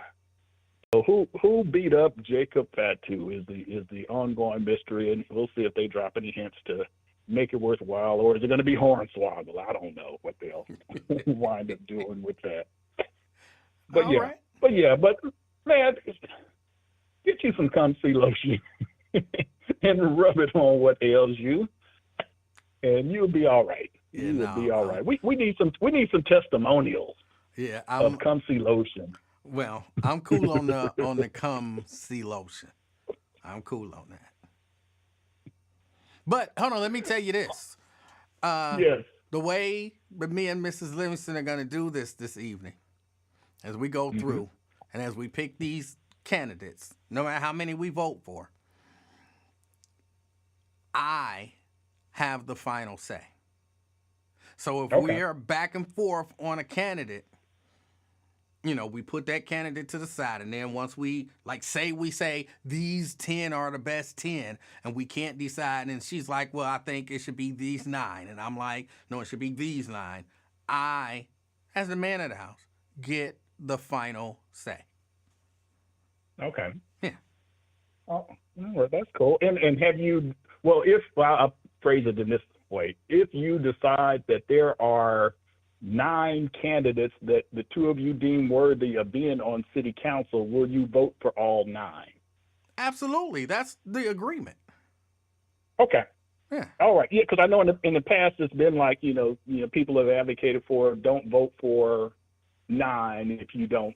Well, and it makes sense. Don't vote for 9 candidates if the 9 that you're voting for is going to be voting passing things against your best interest. Right. So, right. So, yeah. But if I think if you have 9 candidates that you believe are 9 good candidates, it doesn't make sense to not vote for those 9.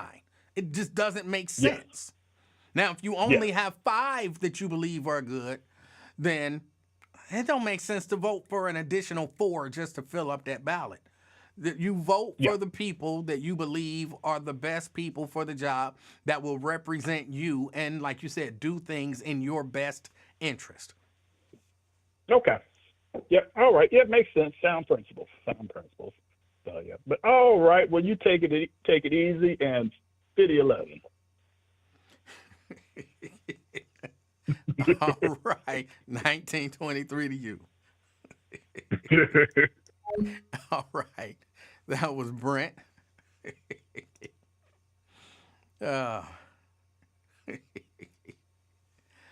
Alethea say, can a man tell a man how to be a good gay man? What? What does that mean? What are you talking about? I'm not even sure what you're talking about. That question, please give me some context for that question. I don't understand that question. It doesn't make sense to me. And I don't want to, dismiss it as nonsensical, but without some context. What? I don't understand. Oh, somebody was debating something. Okay. Yeah, because I'm like, what? Like the question, but all right. This is a relatively old story, but I'm just now becoming familiar with it. Like, I am just now becoming familiar with this story, and it just makes me laugh. Y'all hear about this group over in Arkansas, and now they're trying to migrate into Missouri? They're creating a whites-only town. I was not even aware that this was a thing. Apparently, this has been a thing for years. I guess in 2023, They did it in Arkansas, and now they're trying to migrate or whatever, move into Missouri. And to the best of my knowledge, like, nobody cares. Nobody cares. But yeah, apparently this is out of the Missouri Independent. The possibility of a white-only organization from Arkansas expanding into Missouri has inspired bipartisan outrage from state lawmakers and local officials who decry the group as racist and anti-Semitic. Yes, this group of white people, non-Jewish white people, who determined, and again, this is an old story. This ain't new. Who determined that they're creating an all-white town. No blacks. No Jews, no, you know what I'm saying, just all white. And again, I hadn't heard about it, but my thing is, okay, so go ahead. Now, I understand, as a politician, you have to be like, I'm against racism, blah, blah, blah, blah, blah. But as a black person, I'm like, so I don't care. I genuinely do not care. Go create yourself a white oasis in the middle of the jungle, in the middle of the desert, in the middle of the whatever. Go create your own white oasis. I'm not going to come trying to buy in. I'm not going to come trying to nothing. I do not care. As a general principle, we typically don't care about that stuff. It's a general principle. The people who care about that are white people. As a general principle. If you go start a black town, and then that town is very successful, financially and, culturally and all that kind of stuff, you can expect some people to come in and try to wreck it. That's typically the way that happens. But maybe somebody can tell me of an instance where there was a successful all-white town and black people came in and burned it down. Because we want to be there too. They can have their own counter and there's nothing but white people there. And you find, I never pass through it, unless, it's on a main thoroughfare where I have to pass through. But that's the only way that I'm going to accidentally end up in your all-white town. Other than that, I don't care. I don't think we care. I think they mad that we don't care, too. Alethea. Hey, Eli, how you doing? I'm doing all right, and you? I'm doing wonderful. You know what? What was the name that your niece called you? Ain't none of your business. Come on, help me out. I should have took a note of it. I forgot. That ain't none of your business. I said I was going to call you that because I like that name better. I'm going to have to go back and just do my little research in there. It sounded so funny. I was cracking up.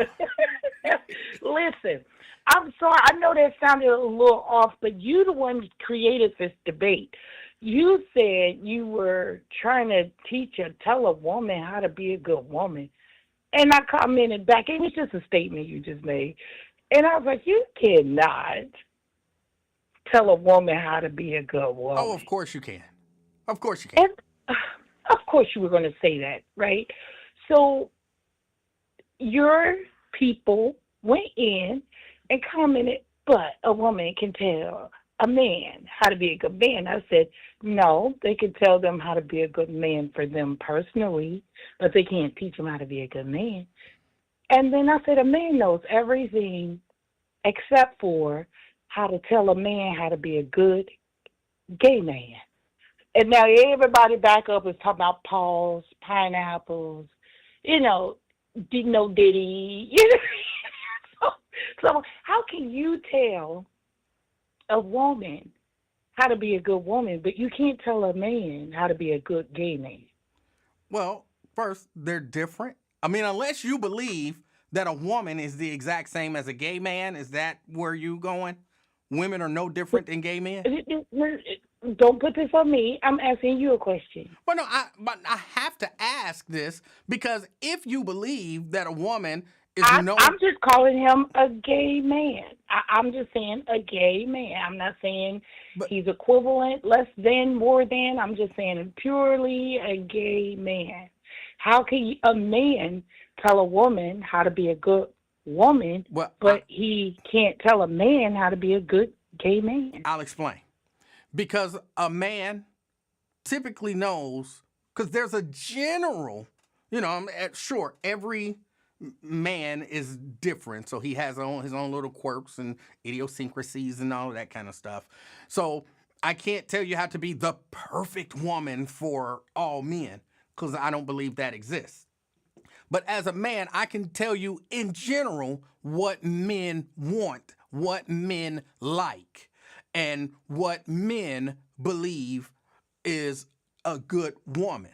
I have no idea what a gay man wants or likes or thinks. So that's why it's easy for me to tell you, sometimes close your big mouth and listen to your husband.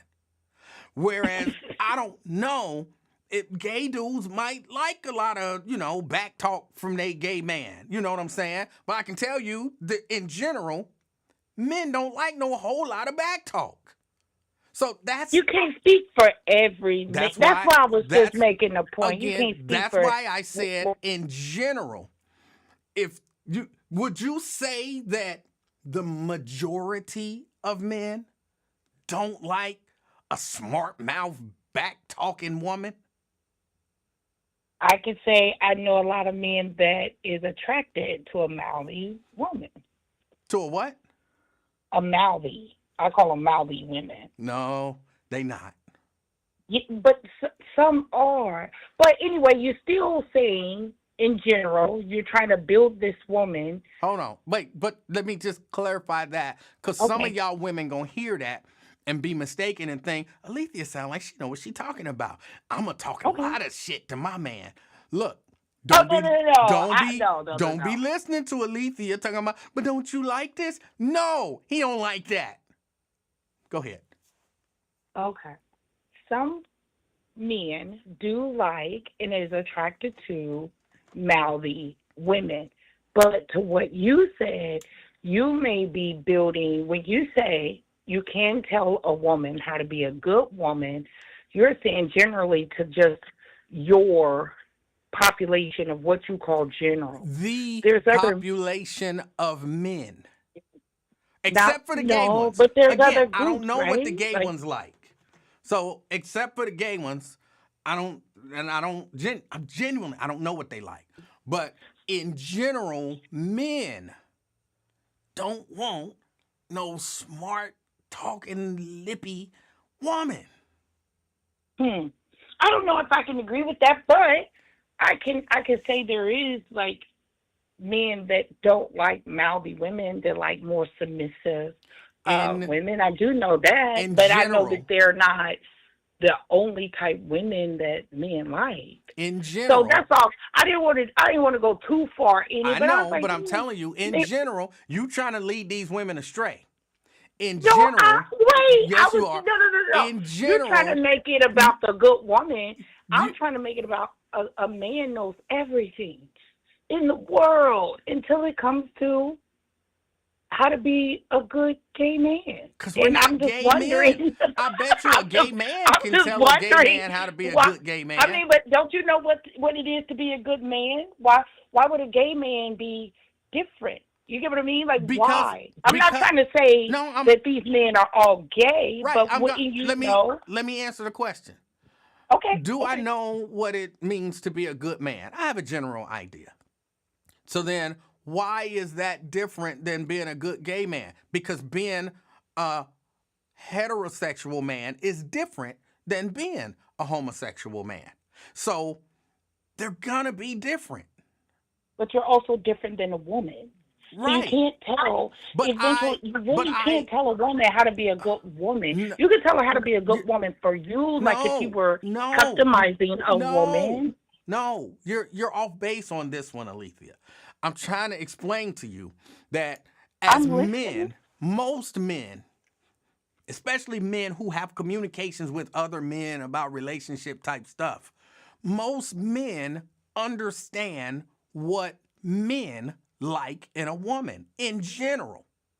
So there are certain general things that I could say to a woman that men don't want to, if he works, even if he works and she works, he does not want to come home and have to argue about stuff.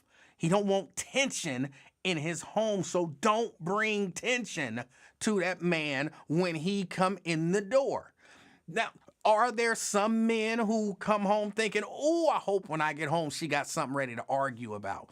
I'm sure there might be one or two somewhere here or there. But in I'm so general, glad you admitted that, because men like to argue like women. no, they don't. That's what I'm telling you. Hmm. They don't. I'm just You trying to saying. lead I, these I women mean, you're astray. older though, E-Man. You're older. Like you more of an old school type guy. But you can't speak for all men when it comes to what I'm you talking think a about good the woman. overwhelming majority of men worldwide.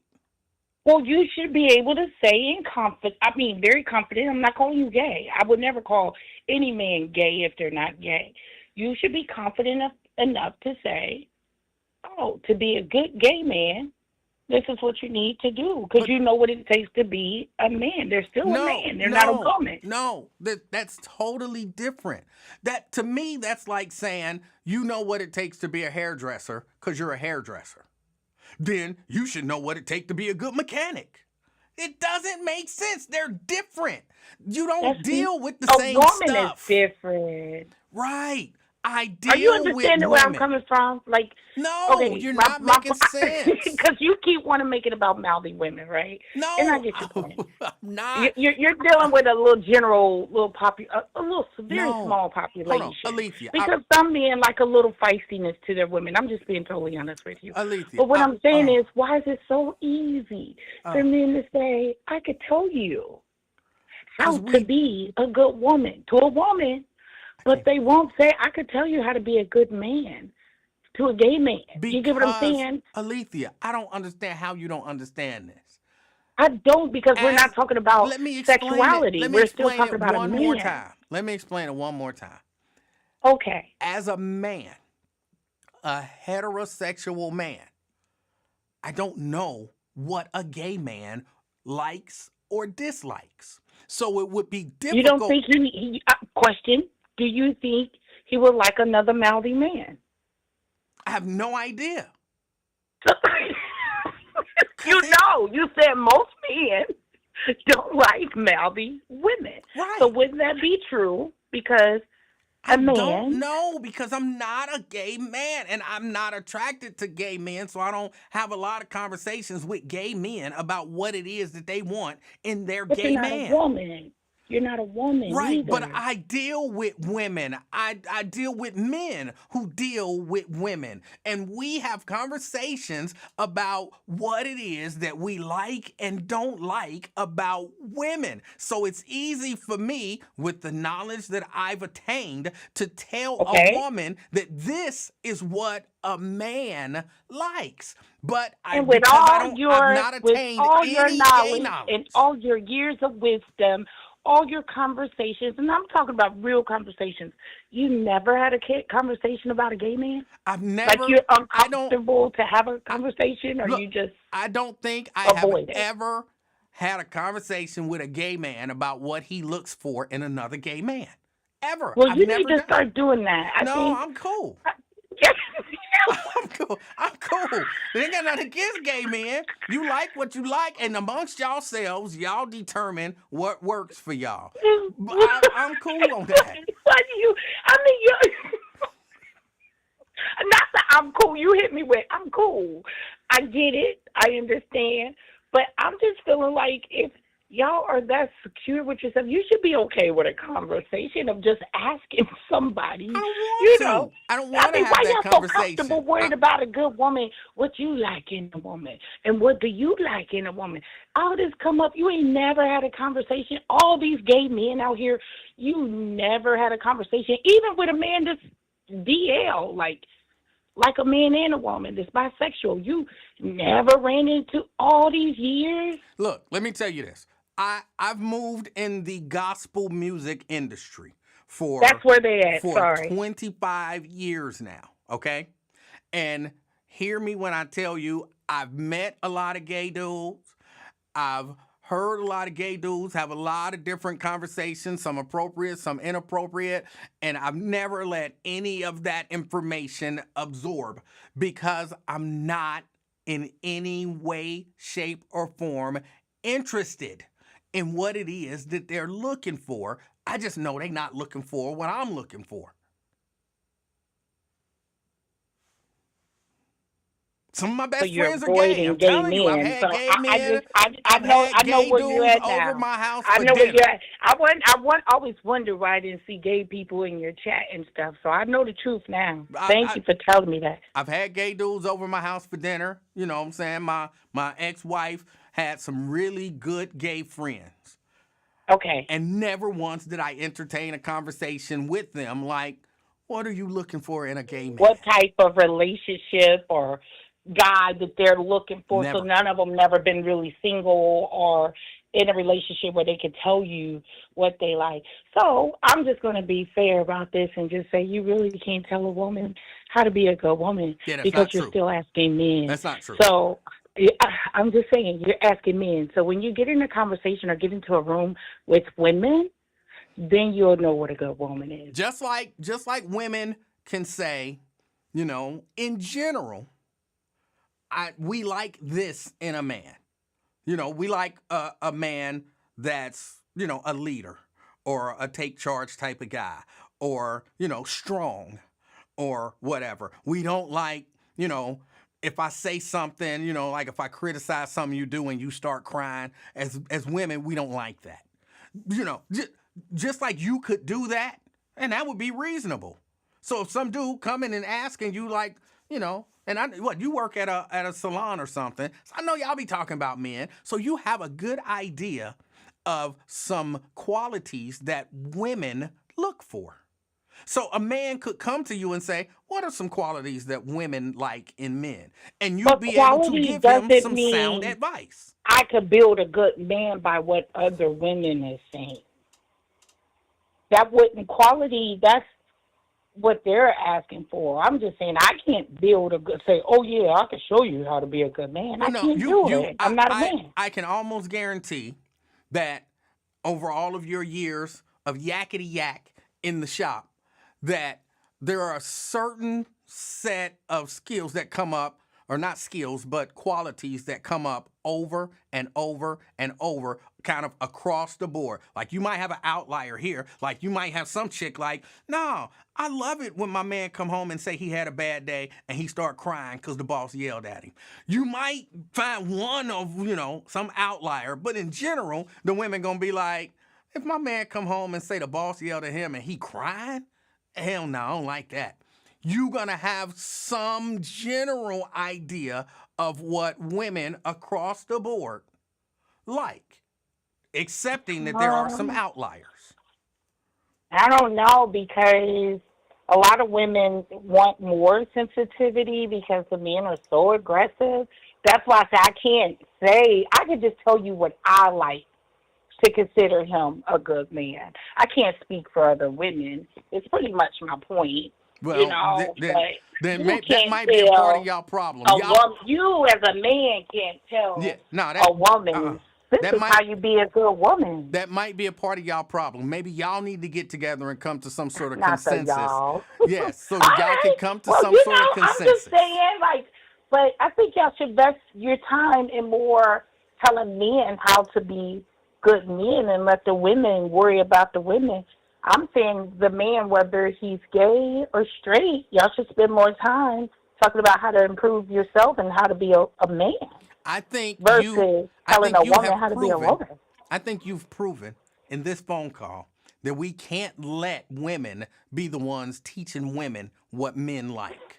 Because then you have them run around thinking, oh yeah, he like a woman that talk back and No, I wouldn't say no, that. I would not say no, that. no, I'm no. just saying I think you did say I that. could definitely tell a woman how Alethea, I to think you be. did say that during this call. Men like women that talk back to them. Yeah, you said that. Some. I Yeah. said some, not Uh-huh. all. Some. He can't. Now, He I'm going to can't tell you trust because you. some men like to argue and they're messy. You know, they keep a lot of stuff stirred up. You know, you probably have some of them uncles to keep the mess going. You know, just real live messy men. But that was the chat. So what you read, you was like, what is this? It's not making sense. So it was to the other comment. We was debating in the chat. All right. I Okay. appreciate the context. Okay. I'll talk to you soon. All right. Bye-bye. Thank you, Alethea. All right. But yeah, no, we as in general, men we know. In general, men we know. Ronald says a gay man does not want to be a man. He wants to be a woman. Oh, yeah, I'm not reading the rest of that. Yeah. Okay. Okay. But no, as men, we generally know what men like. And I really do believe that that's something that people don't think about and ask. People don't think about that, and women don't think about that, and women don't ask that question kind of in general. Men, to a large degree, we know what women want. They want money. We can see them a mile away. When they push up, we just smile and say, back up off me. Smell the coffee. But we know, in general, we know what women want. Women want, in general, good men with a lot of money, and everything else is negotiable. They probably prefer him to be taller. But in general, everything else is negotiable. He make a lot of money. Now, I'm not saying you won't accept a dude that don't make a lot of money, but in general, we know. What does she want? What kind of woman do you want? I want that woman. You got your uncle, like you got to have money to get her. You're right, Unc. We know. We know. Which one of them women, what kind of woman you like? Her, right there. Big homie, he right there to tell you, like, bro, you got to have a lot of money to deal with that. Yeah, we know. We know. We ask and our uncles, fathers, big bros, all of that kind of stuff. Boom, they hip us early on. Again, the main thing is her. You got to have money. You know what I'm saying? We know. We've asked the question. Women don't ask that question in general. Like, oh, I want that kind of man. Oh, well, what do he want? He want me to be loud and mouthy? No, he don't. He don't. After a hard day work, he want to come home and then me be in his face like, why you didn't take the garbage out last night? Why didn't? Yeah, that's what he want. No, that's not what he want. It's not what he want. But yeah, I think a lot of times y'all don't ask the question. I'm just gonna be me, and he can take it or leave it. And that's why a lot of y'all single, because he left it. And all you had to do was just ask the question, what does he want? I don't even know how we got there. How did we get there? I wasn't talking about that. But I do have to get out of here. I appreciate y'all hanging out with me.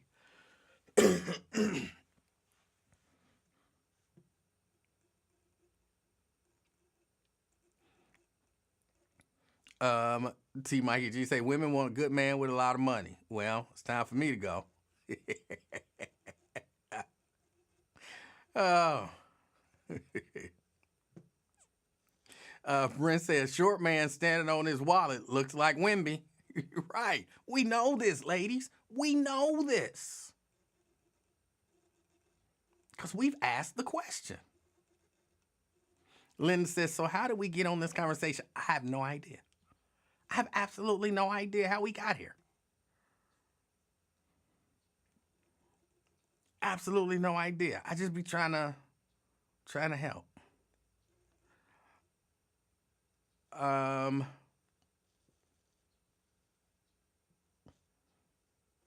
right, y'all. Well, that's it for me. Let me get out of here.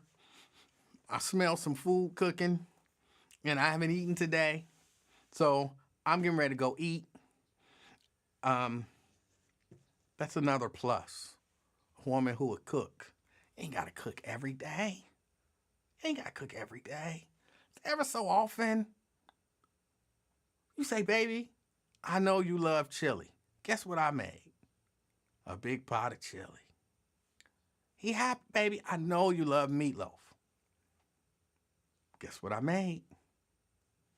Your favorite, meatloaf. Every once in a while.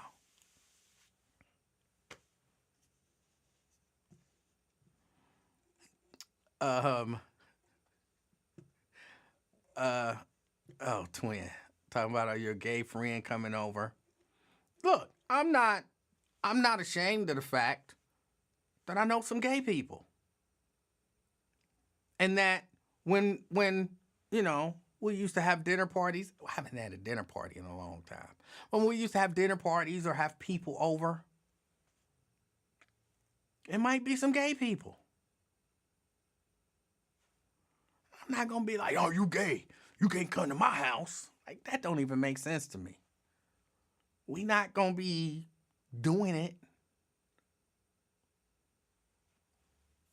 We're going to be eating some dinner and we're going to be having some decent conversation. Yeah, but he gay. He might drop something under the table and then start sucking my... That's some twin homophobic stuff. You wouldn't even play in the family reunion softball game because you was scared that a gay dude was going to slide into first base. Nobody slides into first base, and especially during a friendly family softball game. But you so scared that a gay dude going to slide into first base and have his testicles in your face. That's not reasonable.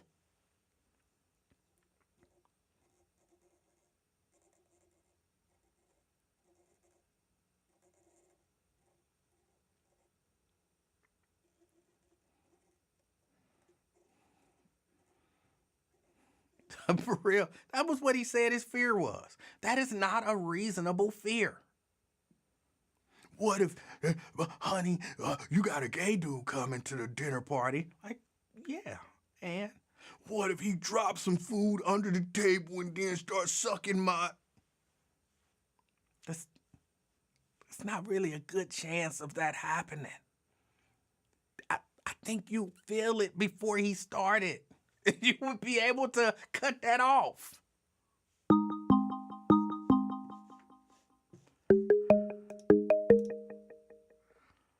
Jerica. Why do you keep ignoring my question? I'm sorry, I did not see your question. I don't believe you. Nevertheless, let me start here. CK, I think therapy is good for everybody. I think everyone should go to therapy, at least for like a month, right? Just to have somebody to talk to vent to, someone who isn't your friend or your cousin, just a complete stranger for you to process things with, right? So that's it. We disagree. And that's okay, because we tend to do that quite often. I think that's why we're still friends. But I didn't know if Alethea's question was real or not. Like, were you all somewhere else having this conversation and then it made it to the show? No. Where did that come from? Like, I, what was in the chat? yeah, I saw it in the chat, and yeah, Okay, because I couldn't understand her perspective. I was trying to, but I didn't know if it was real life or not. Because my question is simply, why would a heterosexual man be concerned with what a homosexual man looks for in another man? And unless you want to be with a man. right. Because I wonder if Alicia knows what a good stud is for a woman. You know what I mean? Like, because I wouldn't know. I don't know, like, this person like strap-ons, those little dildo things. Like, I don't understand any of that world. So I don't know if that's like a bad thing or not. So I was just confused. I don't understand it either, and I definitely don't know what a lesbian wants in a woman. Okay.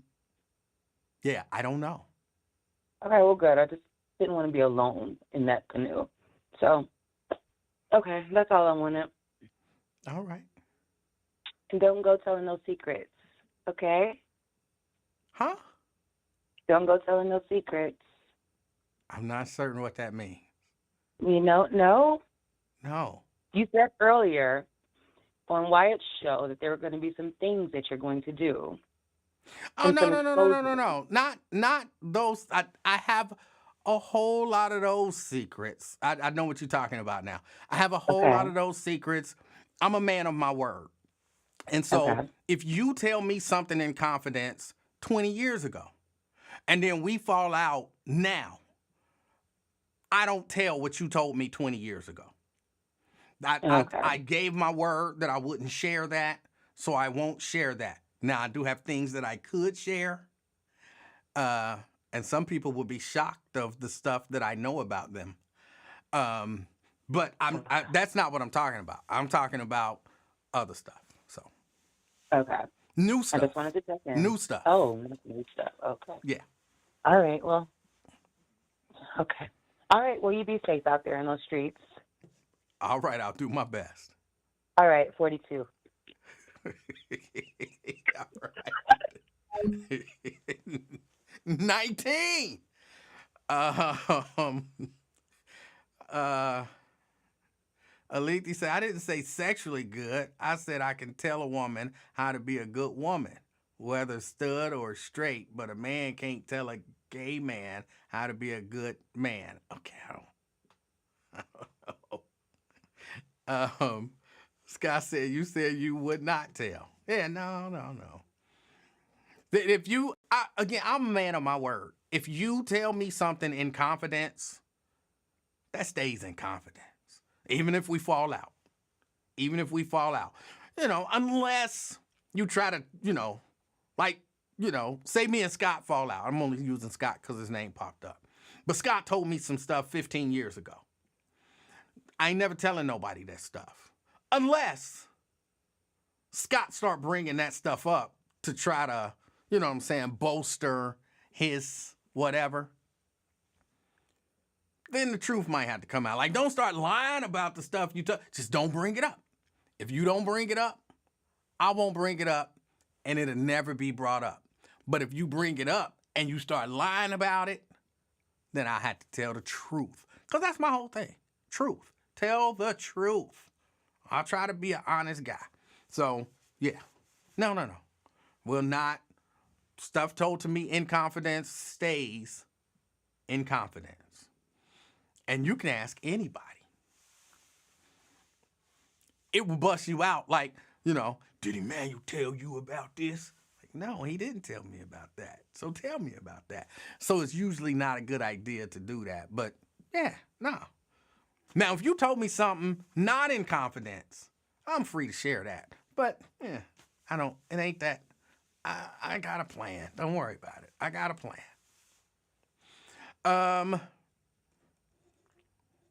But, Twin says he ain't gonna have no gay person over his house because he got a son.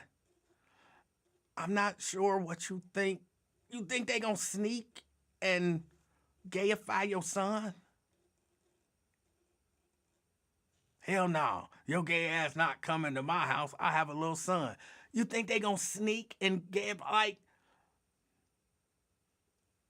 wouldn't you watch your guests at the house and make sure that they not doing nothing to your little son? Like, what is the fear? What is the unreasonable fear there?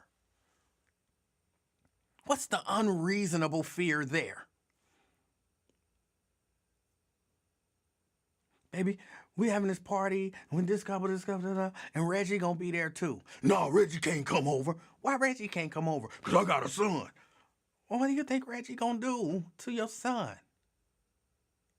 Or actually, first it would be, well, what if he drop a meatball under the table and then next thing I know, he's sucking my dick? Like, no, that's probably not gonna happen. He's probably not going to intentionally drop a meatball under the table so he can crawl across and suck your dick. That's not a reasonable fear. Well, what if he sprinkles some fairy dust on our son? I don't think they walk around with fairy dust sprinkling it on people to make them gay. That's not a reasonable fear. It's just not a reasonable fear.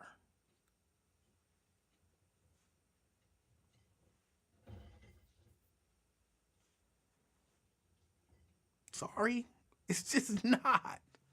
Well, what if my little son is asleep and then he sneak away from everybody and then go in there and, because a lot of times that's the fear.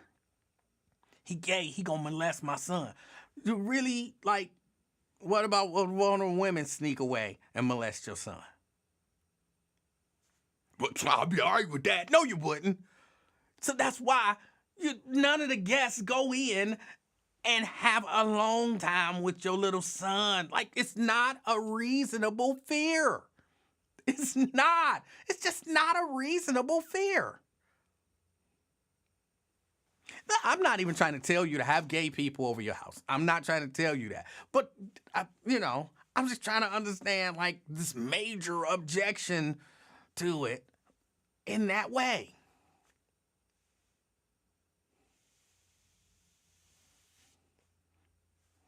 My son gonna see him, and then he gonna think that, because you really think because your little son see one gay dude at your house, that's gonna make him gay? I don't understand the fear. If you just like, I don't like Reggie, okay, that's reasonable. But ain't no gay dude gonna be coming over here. I don't understand it. Caller.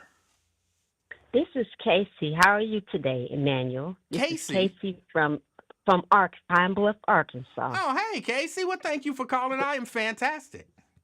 I lived in Cincinnati. I'm from Pine Bluff, Arkansas. I lived there for 20 years, but I had MS the whole time. But as my MS got a little bit more challenging, I had to move back home, and I stay with my mother now, and I have lots of aunts and different relatives who are around. But I didn't call to talk about me. All right.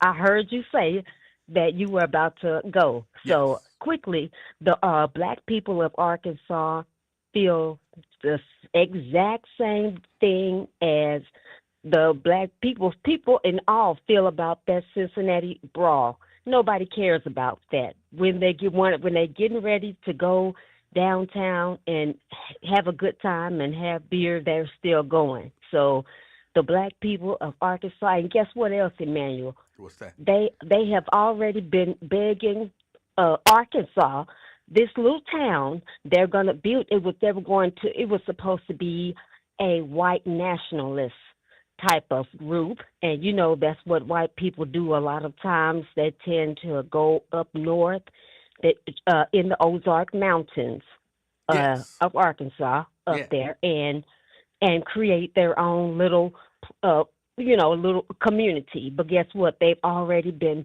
wanting food stamps. I mean, how about that? Food stamps. Right. And so, I mean, but nobody cares. And this governor down here is already saying that the government workers and things, they're not going back to work or anything. So I'm not sure with this whole little Arkansas, I don't think it'll become anything, Emmanuel. What I'll do is call you back and let you know if it ever becomes anything. Okay. All right. I But all appreciate right, that.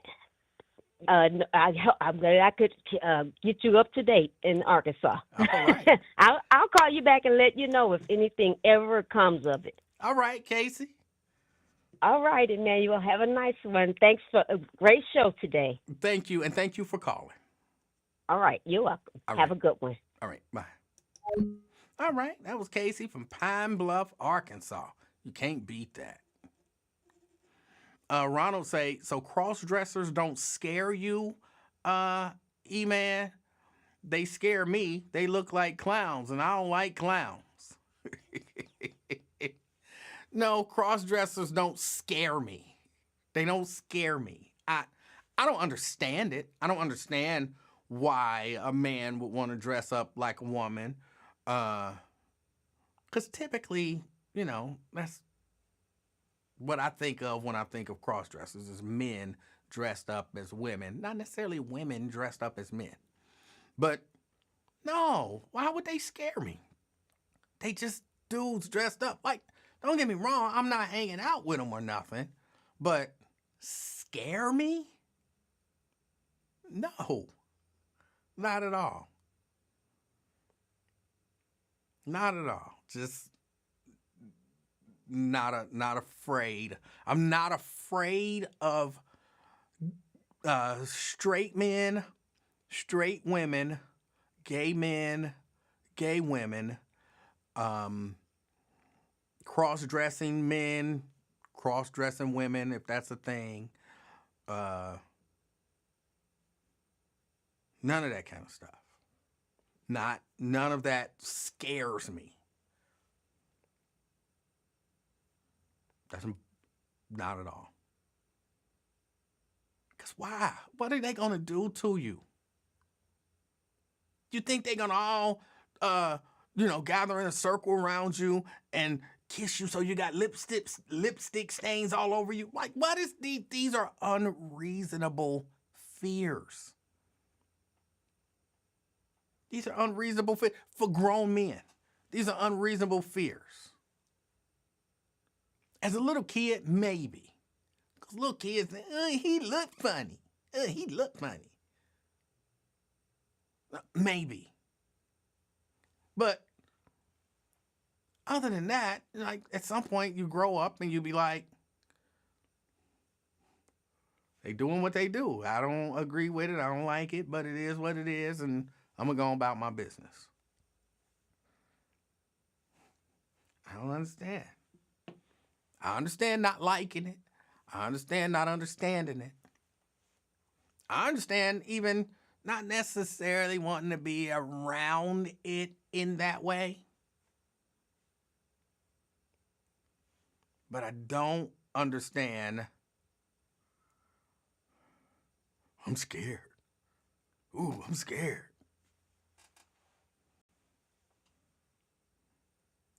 Jerica says, little people scare me. Again, unreasonable fear. What are you afraid that the little people gonna do?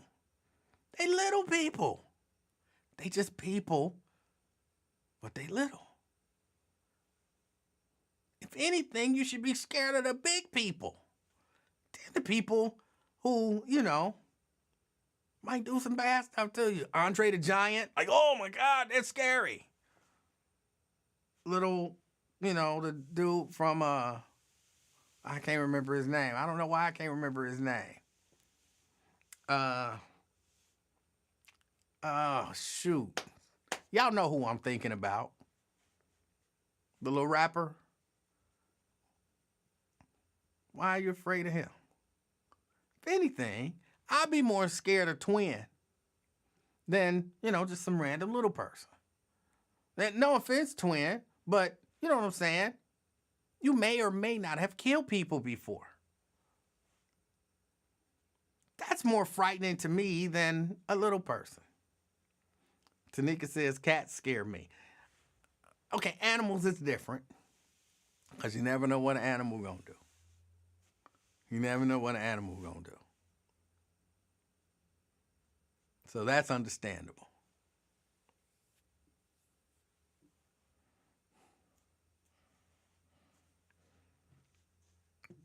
Yes, thank you, DeAndre. Bushwick Bill. I don't know why I couldn't think of his name.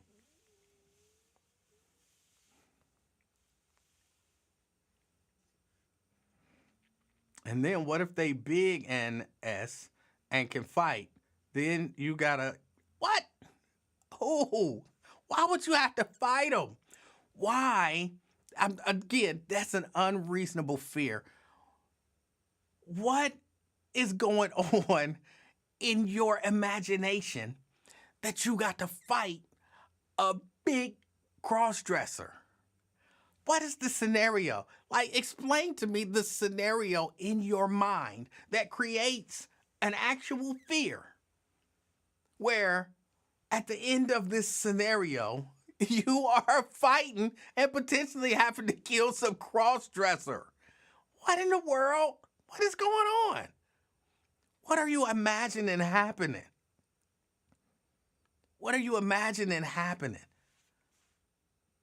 Okay, you wake up, you know what I'm saying? You go to work, you get off work, you are driving home.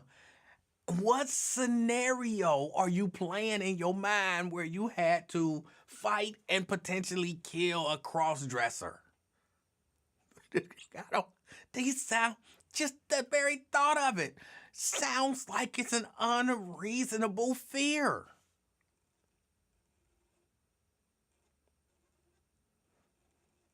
That was Ronald Dixon. Somebody said, who asked that question? Ronald Dixon said, what if they big and can fight? It's not reasonable. These are not reasonable fears. These are not, I promise y'all. Like, look, if you got a reasonable fear, nothing wrong with that. Nothing wrong with that. It's reasonable. It could happen. It's reasonable. Now, again, I acknowledge I have some unreasonable fears. My fear of heights, on a tall building is an unreasonable fear. My fear, again, is very unreasonable, is no matter how far away I'm standing from the edge, my fear is I'm going to jump off. I'm not going to jump off. I know I'm not going to jump off.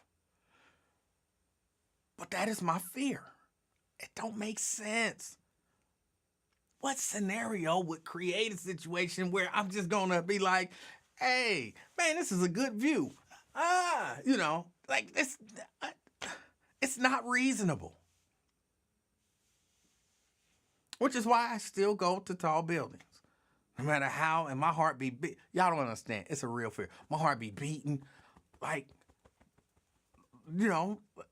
it's an unreasonable fear.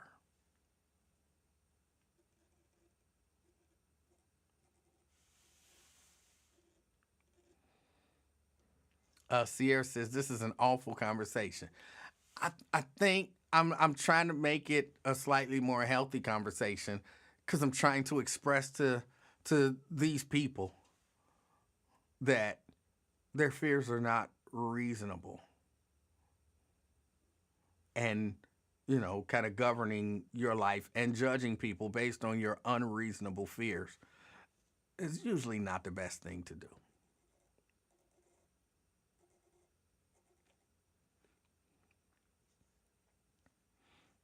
Jerica says, shut up. I have a fear of going near large bodies of water, fearing I may jump in and drown. And seeing somebody else write it out is so unreasonable. But I promise y'all, if you don't have such a fear and it just seems totally unreasonable, like, Emanuel, why would you jump off a building? Jerica, why would you jump into a large body of water and drown? I don't know. There's no part of me that wants to jump. I don't know. I know it's unreasonable, but it really does exist.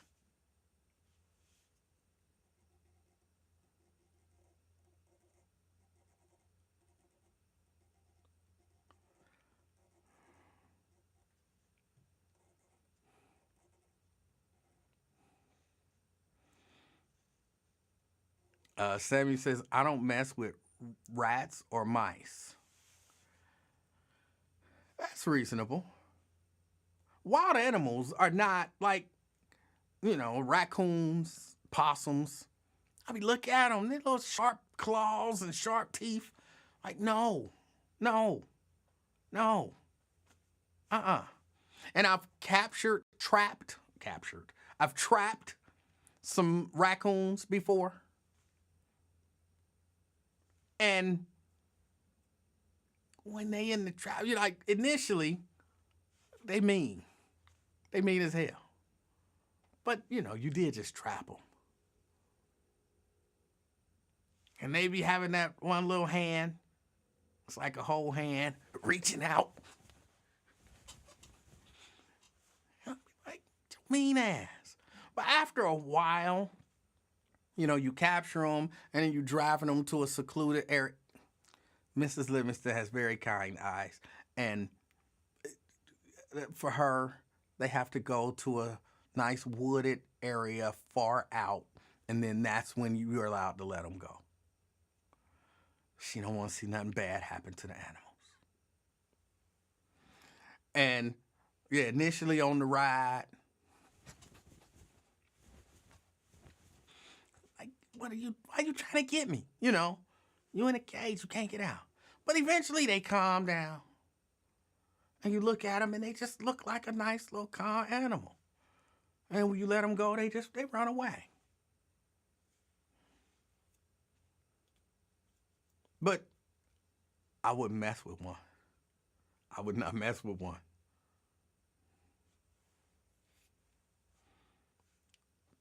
Little sharp teeth and claws. I don't need no rabies shot or nothing like that. So, no.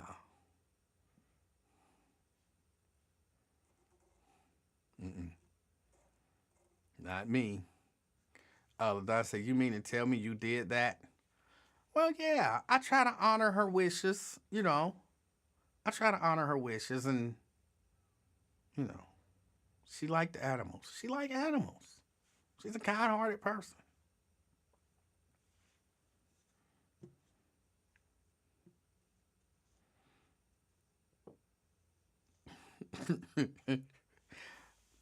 The first time I let one go, Jerica said she tossing the cage out the window with the raccoon in it. What if it turned around and chasing you? First time I let one go, I have to admit I was frightened. Because I thought, I'm going to open this little cage, and that bad boy going to turn around and attack me, and I'm going to be out here fighting with a raccoon. I don't want to fight no raccoon. I'm going to fight no raccoon, but, you got to do what you got to do, I guess. But now, every time I open up the little cage, they just run away.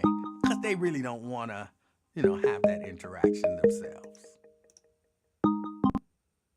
Ron. Yeah, man. Hey, man. Yeah. What's going on, bro? Hey, what's going on man. with you? I don't like them cross dressers, bro. Hey. They look scary in a motherfucker, bro. What has a cross dresser ever done to you? They ain't done shit to me. You know what I'm saying? They ain't done shit to me. Right, so it's not a reasonable thing. It's just some dude with women clothes on. Man, them motherfuckers be tripping, bro. What did they do to be tripping? What have they done to you? How can I explain? They fucked up in the head. How about that? It's just a dude with women's clothes on. You wouldn't put on no girl clothes? No, but that's me. All right, then. Them motherfuckers be tripping out. Twin probably be wearing that type shit. I can see that motherfucker in a little pink skirt with some thigh boots and some baby hair looking motherfucker. He pissed me off, man. You can't be that stupid. But anyway, they don't. I don't like the motherfuckers, man. I mean, you do what you do, but fuck that. So you would go to one of them motherfucking concerts they be having and shit? But no, but just because I wouldn't go to one of their concerts or anything, don't mean I don't like them. They're just people. What about I don't know them. What about when they come into the schools reading to the kids? You cool with that? I am. That's fucked up. Why? And chop their heads off. Why? They're just Why you gonna confuse the they're kids just like that? they're just people reading to kids. They fucked up people. But Quit what are playing, what man. are they Quit, doing come to on. hurt in your mind? What are they doing to hurt the kids? Confusing the fuck out of them. How? How are they confusing them? You know kids ain't confused. Kids know. Our kids know. All the Ours kids do. know. All kids know. Not all them goofy motherfuckers. Ugh. He dressed like a girl. They know. They know. No, I don't know, bro. I don't like, man, they scare me. Just like Clown, that motherfucking movie, It.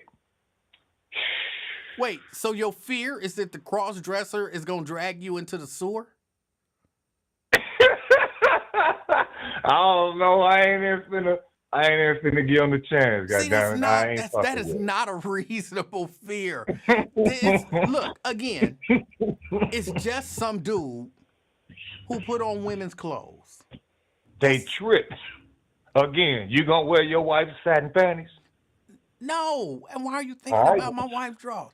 But no, I'm not. But again, and I'm not saying you have to participate in it or that you have to like it, but to be like, oh, they did it.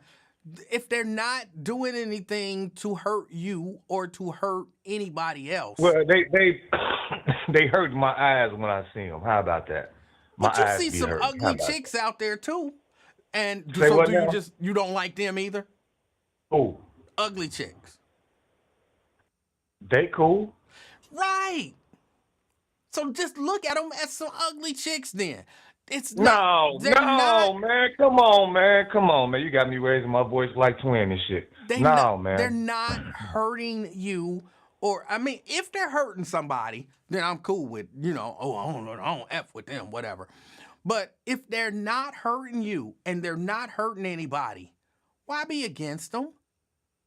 What good advice are they gonna give a living individual? What kind of advice they gonna give them? Why are you asking them for advice? They're not I out there wouldn't to ask give them. you So advice. what good are they? What good are they? They're people. They probably have jobs and work and, make money and pay taxes and, Work on a radio station and shit. They read to our children, and do good things in the community possibly.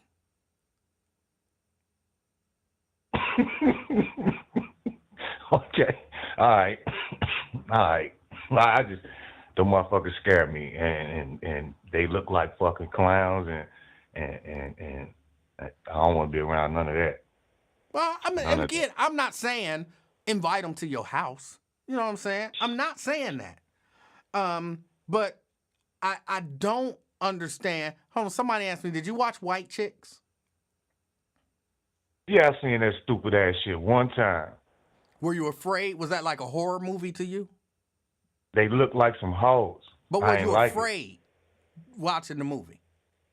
Nah, I wasn't scared watching the movie. Right, they but were there was some cross-dressing. bullshit. It was some. I watched it because my woman at the time was looking at it, so I had no choice but to look at it. But you weren't afraid. If I had a choice, I wouldn't have looked at it. Have you ever watched a Medea movie?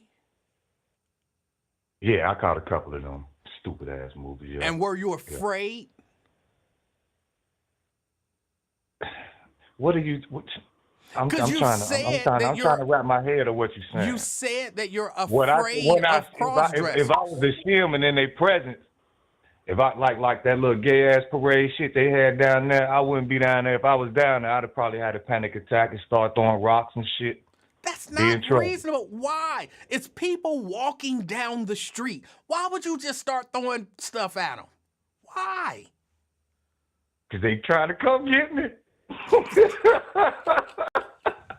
That's how I think. That's why I stay away. I do not like that. I don't know if you remember that punk ass bar they used to have right before City Hall, right next to the little small library coming down Central Parkway. No. Well, they had a whole ass bar over there, and we used to always go break their windows and shit all the time. What? And those motherfuckers. Yeah, there's a little bar over there.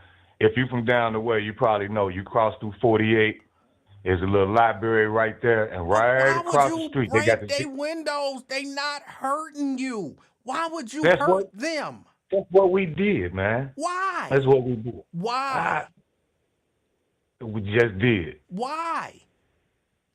Because don't nobody really care about them sweet pickle ass niggas, man.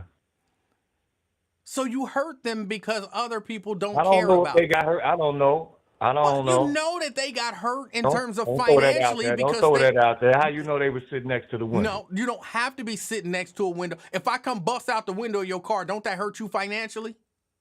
I don't know. Yeah, you got to get that window replaced. Well, anyway, we was kids, and goddamn it, I've been traumatized ever since then. Because one of those motherfuckers came out and chased us. You threw rocks through their window. They shouldn't be punks dancing with each other. Why do that matter to you? Why did that matter to you as a kid? I don't know who told me what. I was a kid, goddamn it, and we went and did it. And now you mad at them because you threw a rock through their window and they chased you. I ain't mad at them. I said, I just don't fuck with them. You do what you do. You do what you do. I just don't like them, and they scary. But you scared because they chased you. I ain't scared. You know what I'm talking about, Emanuel. No, this whole time I thought you meant you're scared. What do you mean when you say scared? Nah, I ain't scared of them, no, sir. Nah, come on now. You know better than that. Come on now. Then what do you mean when you say scared? They scare me when I see them. What if does I'm scare around, me they mean? scary. They remind me of clowns. They imposters and fakers. And why a man can't be no woman? Why would you want to be a woman? But I Punk ass. But I don't know what you mean when you say they scare you if they don't scare you. What do you mean? All right, hold on. All right. Let me think about this. Yeah, because you explained Ziggity Boo pretty What was good. the question? You say they scare you, but when you say they scare me, you don't mean you scared of them. So what do you mean when you say they scare you? They scare me when I see them, but I'm not afraid of them.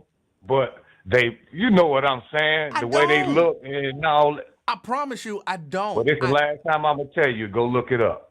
All right, because you playing with me now. I ain't up twin. Scared, it's gonna be scared. They and look, you're saying they you're look not scared. scary. I'm not scared. I'm not gonna run or nothing. I don't know if they come break wide after me. I might. If they don't get shot, I might run from them. Why would you run? Why would they run after you? I don't want them to touch me or nothing. I don't want them. They scary, boy. I'm telling you, they remind me of that motherfucking clown in It. I might run from that motherfucker. If he don't fall after I shoot him, I might have to run. I might have to run. I want you to know, and I'm being as honest with you as I can, that's not reasonable. It actually sounds quite hateful.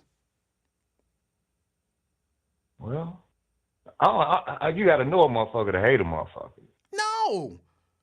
You didn't have to know them to throw rocks through their window, did you? No. Yeah, that's some hateful behavior. No, that was 14, 15-year-old kids from lower homes walking past that bar throwing shit in their window. Because of hate.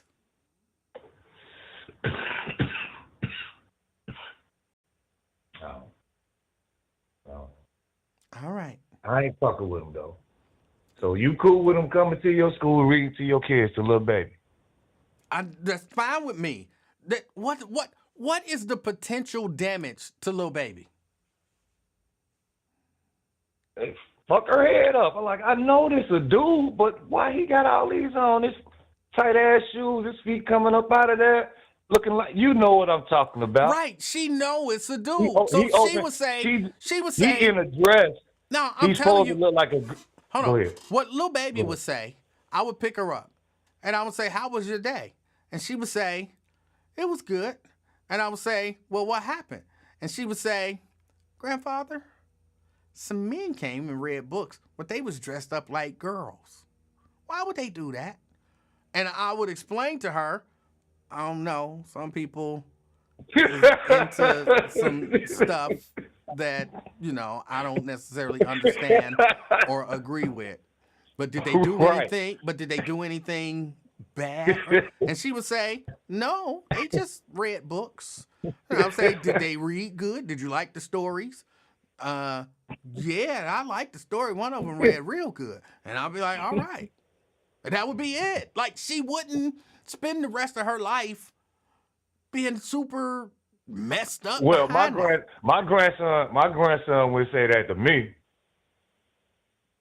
He'd be like, Papa, hey, man, they came in here and they had on dresses and lipstick. So he'd have probably got kicked out. He'd have probably left out. He'd have probably asked him like, hey, what y'all doing? You look like a girl, but your voice all deep. What you doing with stuff? He'd have asked him that. I'm telling you. I'm telling you. And I wouldn't see anything wrong with that because maybe he's a little confused. And so asking that question, and my guess is they probably wouldn't mind answering his question. But I'm not 100% sure. But that's my guess, is that they wouldn't mind answering that question. And My then, grandboy go to Rothenberg. They better not bring none of them down there in no Rothenberg. so You know what wait. So if they've never come and read to your child or to your grandchild, and there's no danger of them coming and reading to your child or your grandchild, why are you so worried about them reading to children? Because I ain't finna expose him to you. Don't need to know nothing about that. Why confuse the baby? No, you just said they're not gonna come to your child's school. So why are Nah, you they ain't worried going to about it? Rothenberg. Can you see some of them motherfuckers going down to Rothenberg? Real talk. Right. So since it's Can- not gonna happen, why are you so worried about it? You can't get me upset, bro. I'm not trying to get you upset. I'm just trying to understand. Huh? I'm not trying to get you upset. I'm just trying to understand. Like, look. I would have a problem if my granddaughter's school blew up like 5,000 helium balloons and strapped them to her and then let her fly into the sky. I would have a problem if they did that. That's fucked up. But they're not going to do that. So why would I spend time worrying about something that I know ain't going to happen?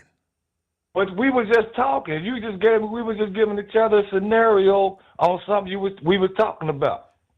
No, but you said you got a problem because you don't want them going to your grandchild's school, but then you admit... I said I would. Yeah, I got a problem with it. Yeah, you said... So why worry about it? Okay, you win. All right. All right, man. All right. 1. 32. What? That 1. 32. You're gonna stop disrespecting the word 1. I said 32. It's 1, bruh. Wait, I have to repeat the number that you say? It's respect. It's respect. I didn't know the rules. One Okay, nation. I'm sorry. I told you that last time. No. I'm sorry. I didn't know the rules. I didn't know that I was supposed to repeat the number. So yeah, right. It's reciprocal. It's reciprocal. It's okay. respect. See, I didn't know that. Thank you for teaching me that. I didn't know. I genuinely didn't know. 1. 1. 1.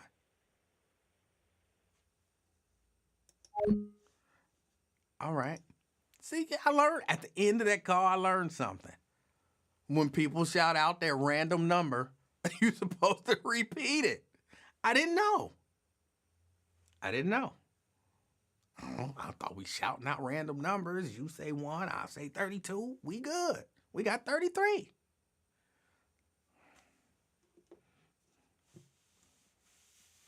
But all right. Now I know. And knowing is half the battle. All right, I really do have to get out of here. I don't understand all of these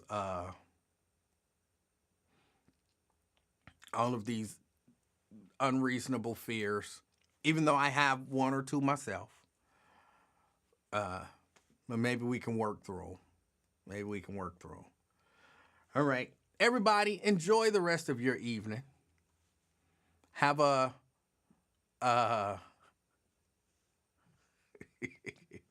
Enjoy the rest of your evening. Thank you, Black Lion. I didn't know. Now I know. When what they tell me, when you know better, you'll do better, and all of that good stuff. The more you know, all of that stuff. So, one. Y'all enjoy the rest of y'all evening. As always, be the reason somebody smiles this evening. Till next time, I'm out, y'all.